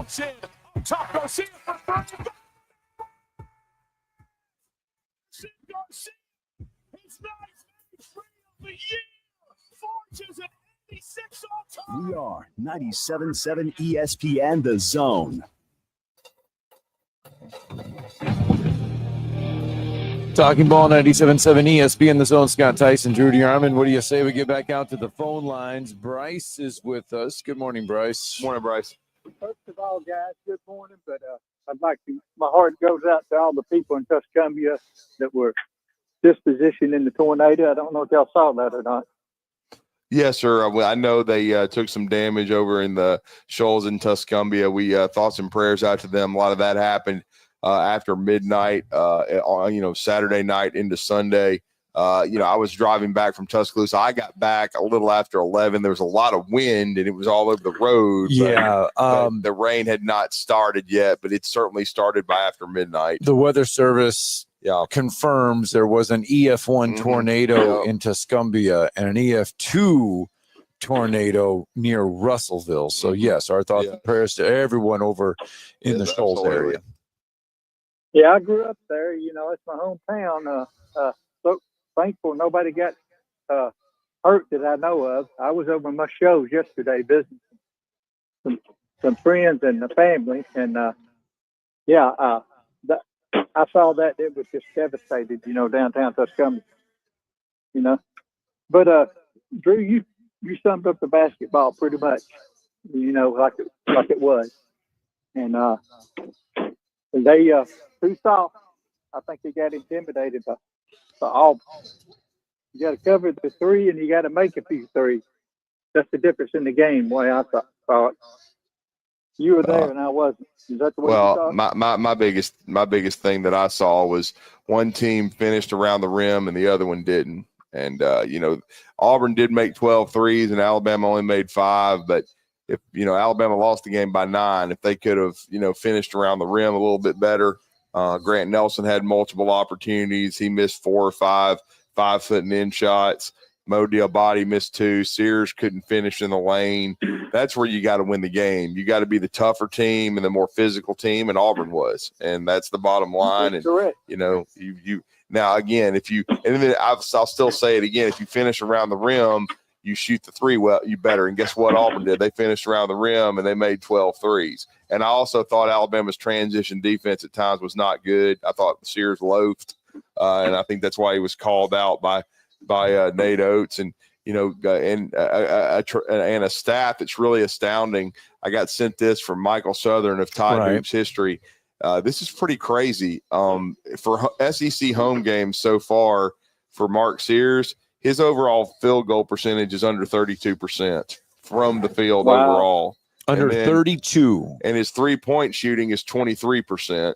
And then on the road, the splits are much more what you would believe out of a Mark Sears. On the road, he's shooting nearly 45% overall and 43% from three, which is what you would think would be overall. But he's just question then is why dialed in more on the road than at home? Great question. I don't know that it can be answered, but as I've already mentioned, because I've seen the team play many times, the team has played better away from Coleman Coliseum than they have, at home. I noticed that.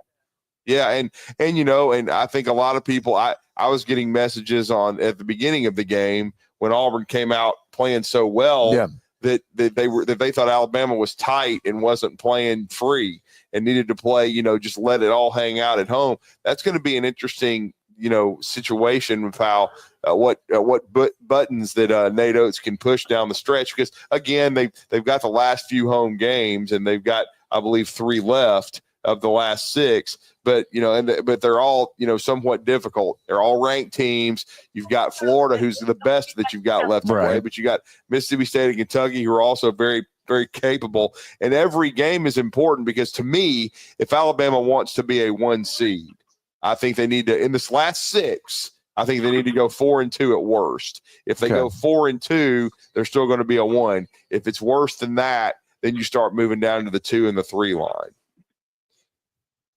Yeah. Who did Kentucky play?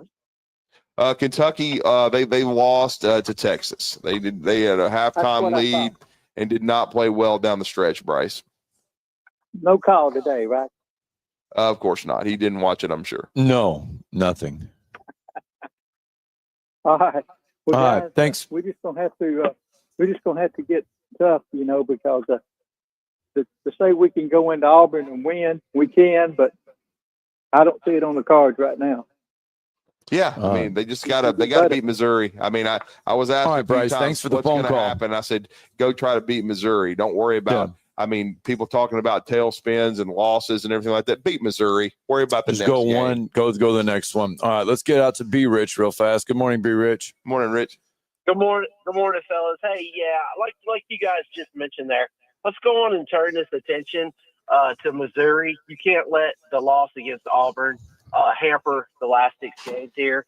I will be so curious to see the effort, the intensity, how, the mindset, really, to see, because really good teams come out there and pound them into oblivion. Nate said this team likes to play on the road. Go out and freaking prove it. Just really interested to see the mindset. Drew, real quick, I know it hasn't been touched on much, but softball this weekend. Alabama softball 1-4 at the Clearwater Invitational. Of those 4 losses, they led 3 of those games and blew leads. Early season, I mean, Clearwater's always a stacked field, but when they went out to Arizona, they looked okay, but they beat up on some tomato cans. They've got to get it going. It looked like, people were hammering Murph for not addressing the offensive issues. It looks like he's done that, but the pitching looks to be an issue. It's early. We're 2 weekends in. There's a lot of room for improvement, but development and improvement has been an issue with this staff in the past. So just really curious to see how they progress.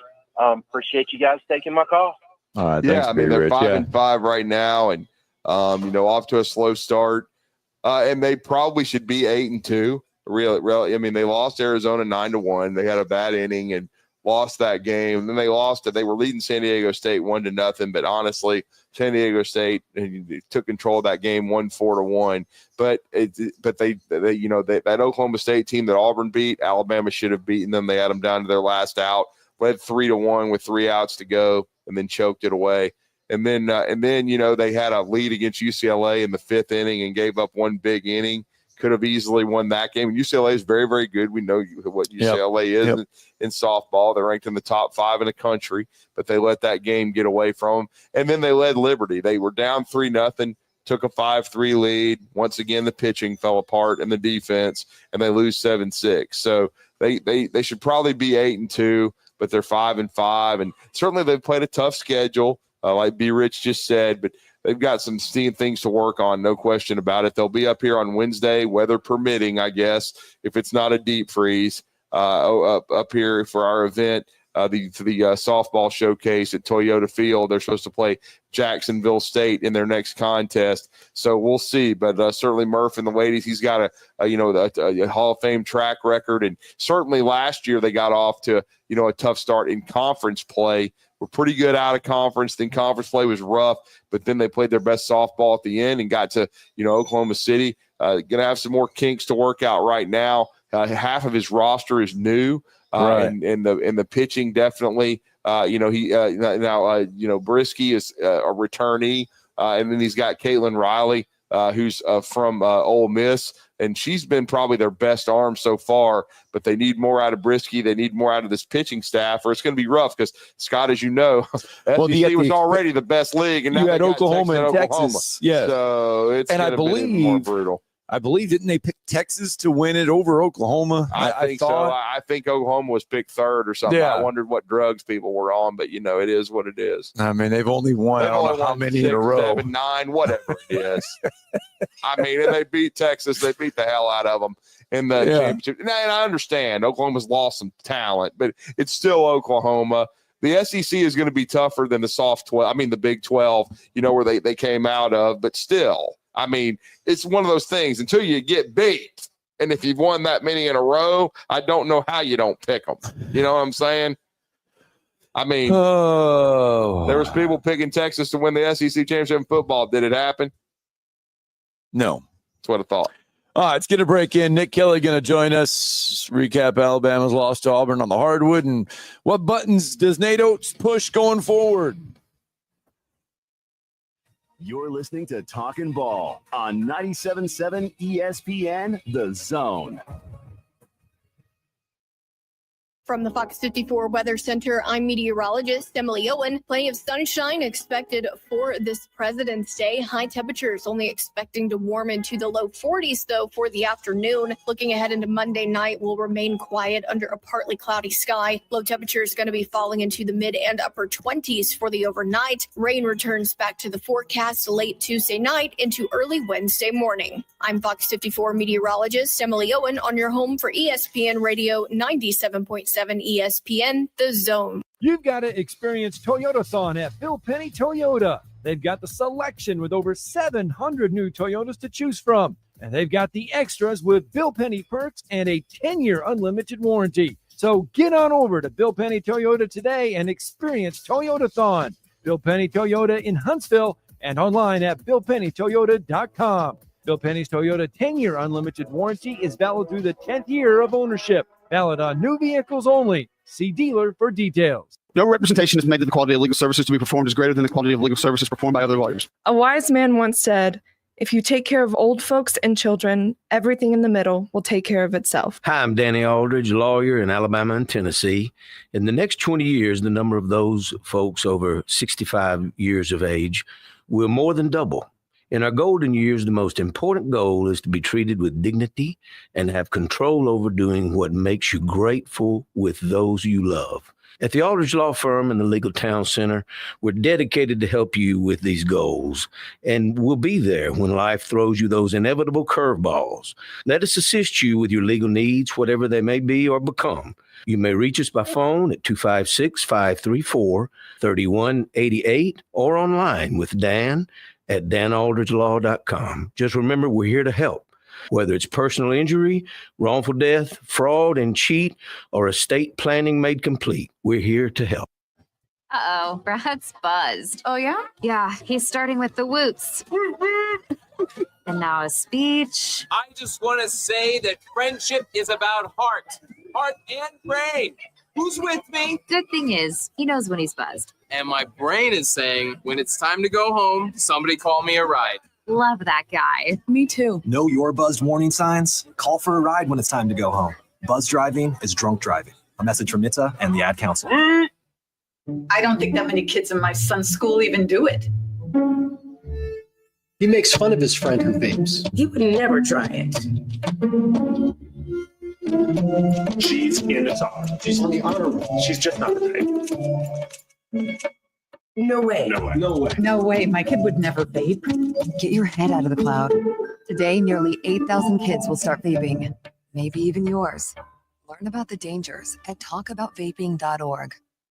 It all comes back to money. Visit our store right now at zonedeals.bigdealsmedia.net to take advantage of all the best deals in the Tennessee Valley. Or just go to our website, 977espn.com, and click on the Zone Deals logo to start saving right now. Now, as to the price. These deals won't last long, so get yours now. Zone Deals. You'll thank us later. A man who could easily afford to buy a vowel. Getting into last-minute dash mode, but it's not going to be very bad this morning. Traffic load very much lighter than normal because of President's Day, so that's helping us quite a bit. You be careful as you make the last of that trip in this morning. Expert heart care backed by advanced technology. If you need cardiac care, you need the heart doctor. Dr. Randall Burns and the team at Huntsville Heart Specialists on Bob Wallace Avenue. Captain Nick in the Valley Skywatch Traffic Center. There's the phone and no one to answer. 256-576-4977. And as a result, we got many, many phone calls and letters. Give us a call on the Neighbors Wealth Management Hotline today. 97.7 ESPN, The Zone.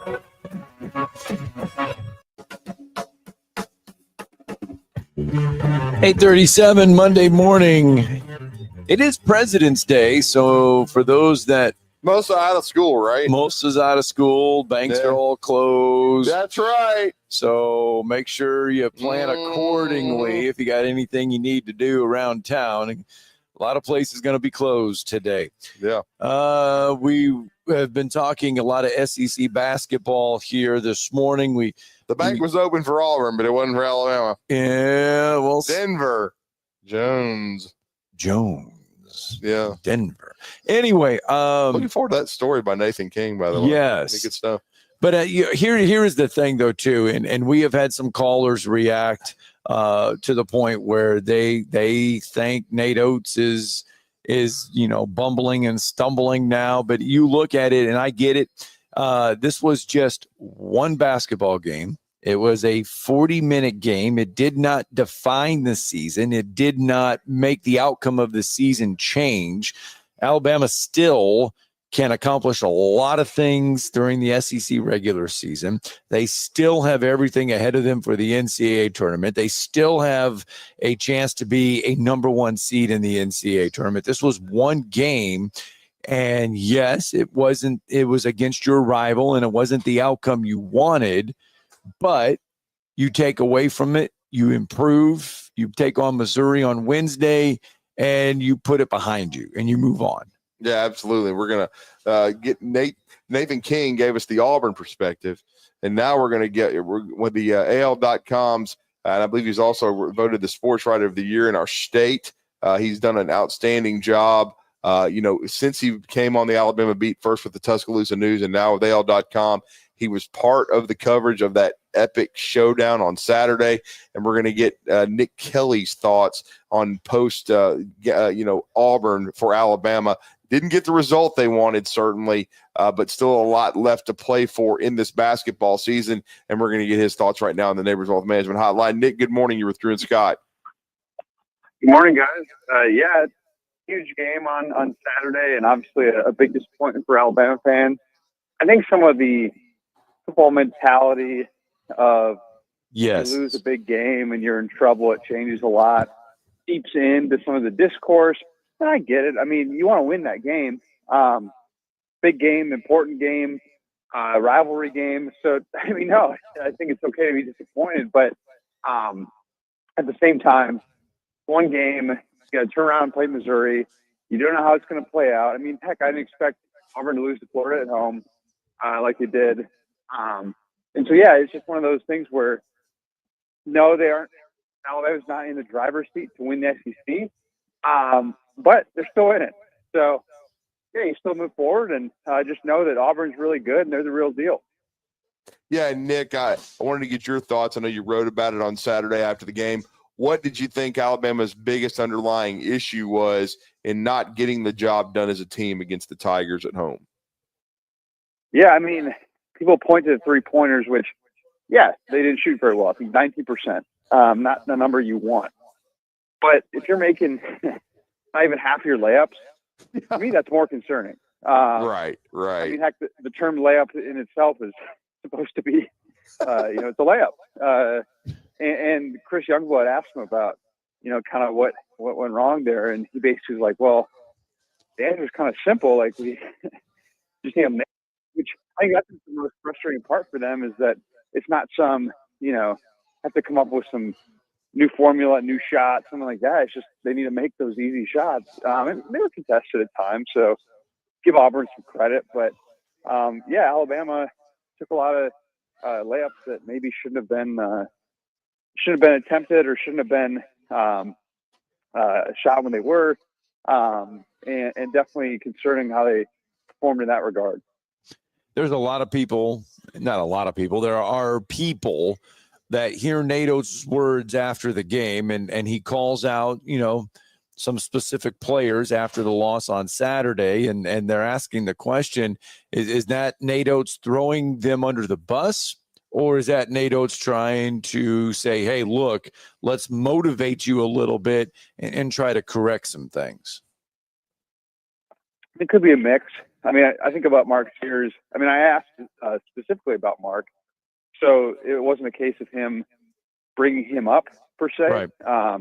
Talking about that shot, I asked specifically about it, Mark, in layups and at the rim. And so, I mean, he needs to be better. And I think Nate, for better or for worse, is going to give you his thoughts most of the time.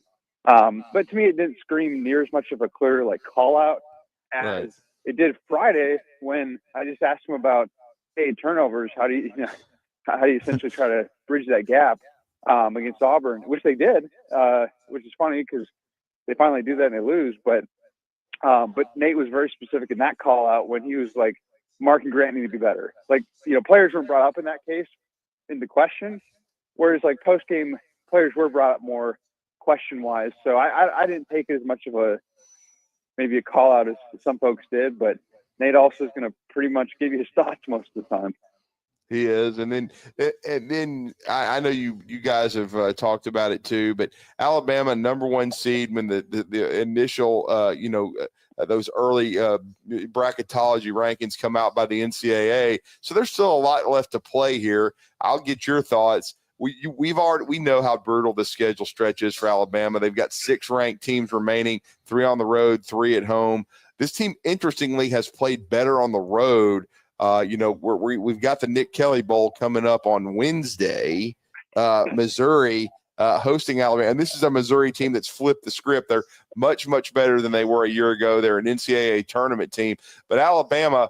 I've said this, and I'll get your thoughts, Nick. I think 4-2 down the stretch gets them in 1 seed. But what are your thoughts and how Alabama handles going forward? Yeah, that's fair. I think that would do that because that would give them 4 conference losses in a brutal conference. So yeah, I mean, it probably still gets them 1 seed just because of how good their resume would be. And that's the thing, for the folks saying that they'll drop now. I mean, just who else are you putting in? Just because Alabama's got such a good resume. I mean, yeah, they just lost to Auburn and didn't look that impressive at times in that game. But, I mean, Auburn's maybe historically good. And that's where I think when we talk about Saturday's game and looking at Alabama moving forward, I think it's easy to be like, oh, Alabama's maybe not as good as we thought. It's like, well, I think Auburn's just really, really good. And Alabama's a 1 seed good, but Auburn might be a historically 1 seed good. So yeah, I think Alabama's still well on its way to a 1 seed, but they got to take care of business down this stretch run. This, another gauntlet. I feel like we've talked about gauntlets on their schedule multiple times this year, and yet here's another one. Yeah, it is. It's going to be very difficult. And I also and Darion Reed, he got back in the lineup on Saturday. I actually thought for a guy that hadn't played since February the 1st, he did some good things. The interesting part is how they're going to kind of integrate him back in the lineup. And then he played pretty well, even though I thought he struggled a little bit against Texas in that blowout. But we didn't see any of Aiden Sherrill in the last game either. Yeah, and he normally, of course, doesn't get a ton of minutes. I was a little surprised by that, but it might have been a case of them liking the matchups a little bit better with like Cliff and Mo. Yeah, it did surprise me a little bit, and I think we'll maybe find out more about that this week. But yeah, I think Darion, if he can get him back to where he was before he was dealing with this kind of nagging lower body injury, he's going to be a huge asset defensively, more than offensively, honestly. I mean, he can score, but what he was really good at earlier in the year was his defense. So if you can add that to a Mo Diabate type guy, what Cliff's doing, I mean, like they're gonna improve that defensive efficiency number. So yeah, I think it's a little bit of that kind of with Chris Youngblood, where they were waiting for him to get healthy, and then we've seen what he can do in the past month or so. You can maybe see something like that with Darion. If you can finally get him healthy, finally get him to where he needs to be, but they got to manage that correctly. I think they're trying their best to, because it seems like it's a very lingering, could flare up easily kind of lower body injury. Mm-hmm. Well, then now you look ahead, and the Alabama has a chance to get right back on track, so to speak, on Saturday or Wednesday, traveling to Missouri. Not an easy contest by any stretch of the imagination, but you look at some of the numbers, and some of these Alabama numbers are better on the road than they are at home. Yeah, which is kind of surprising because a lot of times they've been fantastic at home and don't lose much at home at all, and they've already lost twice. Their 2 conference losses are at home. And so, yeah, they're some maybe it's just, when you're on the road, there's a certain focus, you're all together, like it's very, business trip kind of thing. And it seems to be clicking well. So whatever they're doing, they got to keep doing on the road. But yeah, Missouri's not been an easy place for Alabama to play. I don't know Nate Oates' exact record there now, but if I remember correctly, it took him a while to get his first win there. And yeah, we'll see. Dennis Gates is a team that is kind of back up on the top of the league, or the top half of the league again after a tough year. And I think Alabama will win. It should win. But yeah, this is just another tricky game. But the great part about it, a tricky schedule, and it starts with Missouri, is you get to add some quality wins to your resume. So to Drew's point, they go 4-2, maybe even a little worse than that. They can still be a 1 seed. Well, and then finally, I know you were there. It was amazing to be a part of. I know I just was kind of taking it all in. You took in a lot of it, and you put up video on L.com of the team coming out on the floor, the environment overall. You've been on this beat for 4+ years. That was an amazing environment for the state on Saturday. Yeah, Drew, you've been going to games here longer than I have, but that was easily the best environment that I can remember at Coleman. Yes. Which, too bad for the home fans that it was a loss, but yes, I mean, the energy. I mean, in some ways, it almost like I almost felt claustrophobic, and you don't feel that too often at Coleman. Right. I mean, it really felt full. Like it almost, not to be dramatic, but like almost like you couldn't breathe too much. Yeah. Like it was a really cool experience, and definitely something that you don't get every game day there. So. Yeah, it was great, no doubt. Well, Nick, good work as always, sir. Let everybody know how to follow you and what you guys have going on at L.com. A lot of action coming up this 6-game stretch for Alabama basketball. Something always going on the gridiron with Kalen DeBoer. Baseball cranked up for Bama. They got a sweep over Bradley, but just let everybody know how to follow your work. Yeah, just _ Nick Kelly on Twitter /X and at L.com is where all that work is. And yeah, it's kind of crazy. Hoops is ramping up, and spring ball's right around the corner. Yes, sir. All Thank right. you, Nick. We appreciate Thanks, Nick. you. Have a good week, guys. See ya. All right, let's get that final break in. Your tomorrow's headline is going to wrap us all up next.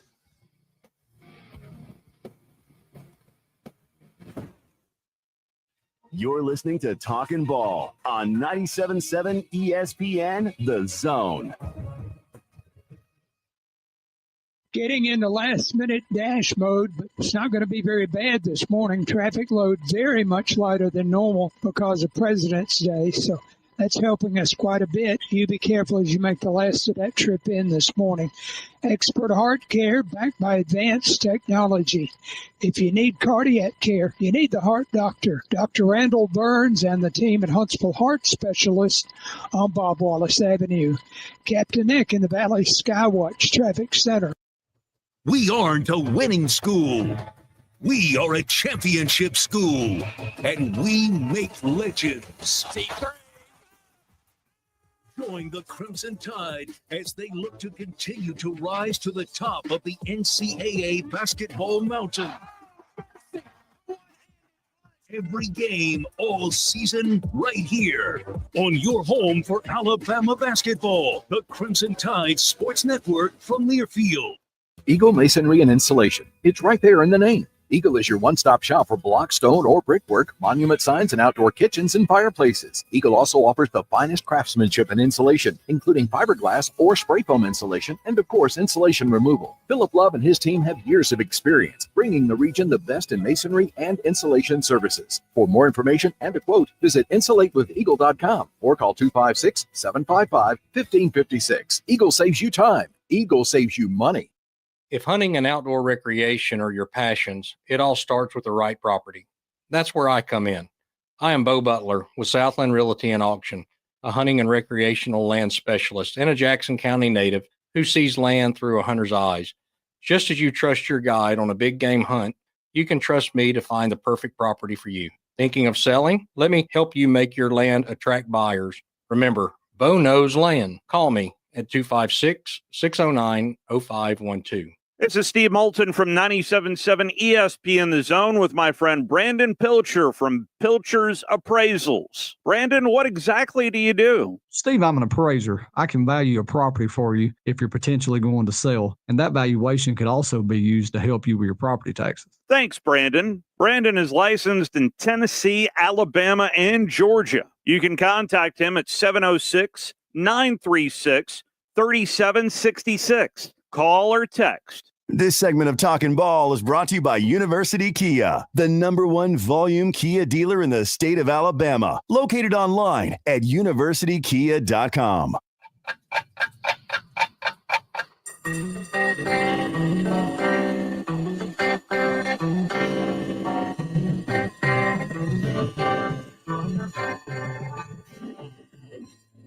It's time for tomorrow's headlines today with Scott Tyson and Drew DeArmond on 97.7 ESPN The Zone. All right, final segment of the Monday show. 256-576-4977. That's the number to the phone lines if you want to get into the conversation here. On a Monday, congratulations. We need to pass along congratulations to Scottsboro boys, 1A, 5A state wrestling champions, and the Athens boys as they capture the 6A state wrestling championship from over the weekend. Huntsville, I believe, finished third in their quest. Finished third in the team title. But it sounds like a lot of North Alabama teams did exceptionally well. And there was a lot of some individual champions along the way there as well. So, and also congratulations to St. John Paul II. Their girls, they actually crowned an individual state champion. This was the first time the state has had girls wrestling, right, but it's not been, what do they call it, sanctioned. They've had unofficial girls wrestling, but this was the first year that they actually had sanctioned high school girls state wrestling championships. They had 1A, 5A, and 6A, 7A. And so it was a big weekend down there at the VBC on Saturday for the finals. We looked around at one point and all the people that were putting in the wrestling, and I was so happy because everybody that did on the management side actually came in from Iowa. Oh, nice. And so it was fun to work with them, getting everything done, the production and everything. It was fun, but we looked around and there was probably close to 5,500, if not 6,000 inside the arena on Saturday. So it was a heck of a, the arena was full. It was loud at one time. I got to catch up with Chip English. Nice. Got to tell him. His son, Try, great wrestler. Yep, made it all the way to the finals of the heavyweight division there in Class 7A. But it was good to see Chip English there, and he is excited, loving the fact that he has taken over as the head coach of the Hoover Bucks. So good conversation. I would too. It's great to have football supported somewhere. And that's exactly what he said too. We'll just leave it at that. Yeah. Anyway, it's and been. Then we've had two. I did see Friday at Wallace State. Congrats to the 3A boys and girls champs. Girls, Lauderdale County, powerhouse. Yes. And then Mars Hill, who is become a powerhouse in athletics in our state. They win the 3A boys. So those were two that were crowned before the break, and as you said, resuming today. All right, we're done. We'll be back at it tomorrow. It's Talking Ball, 97.7 ESPN The Zone. AL certain number 210.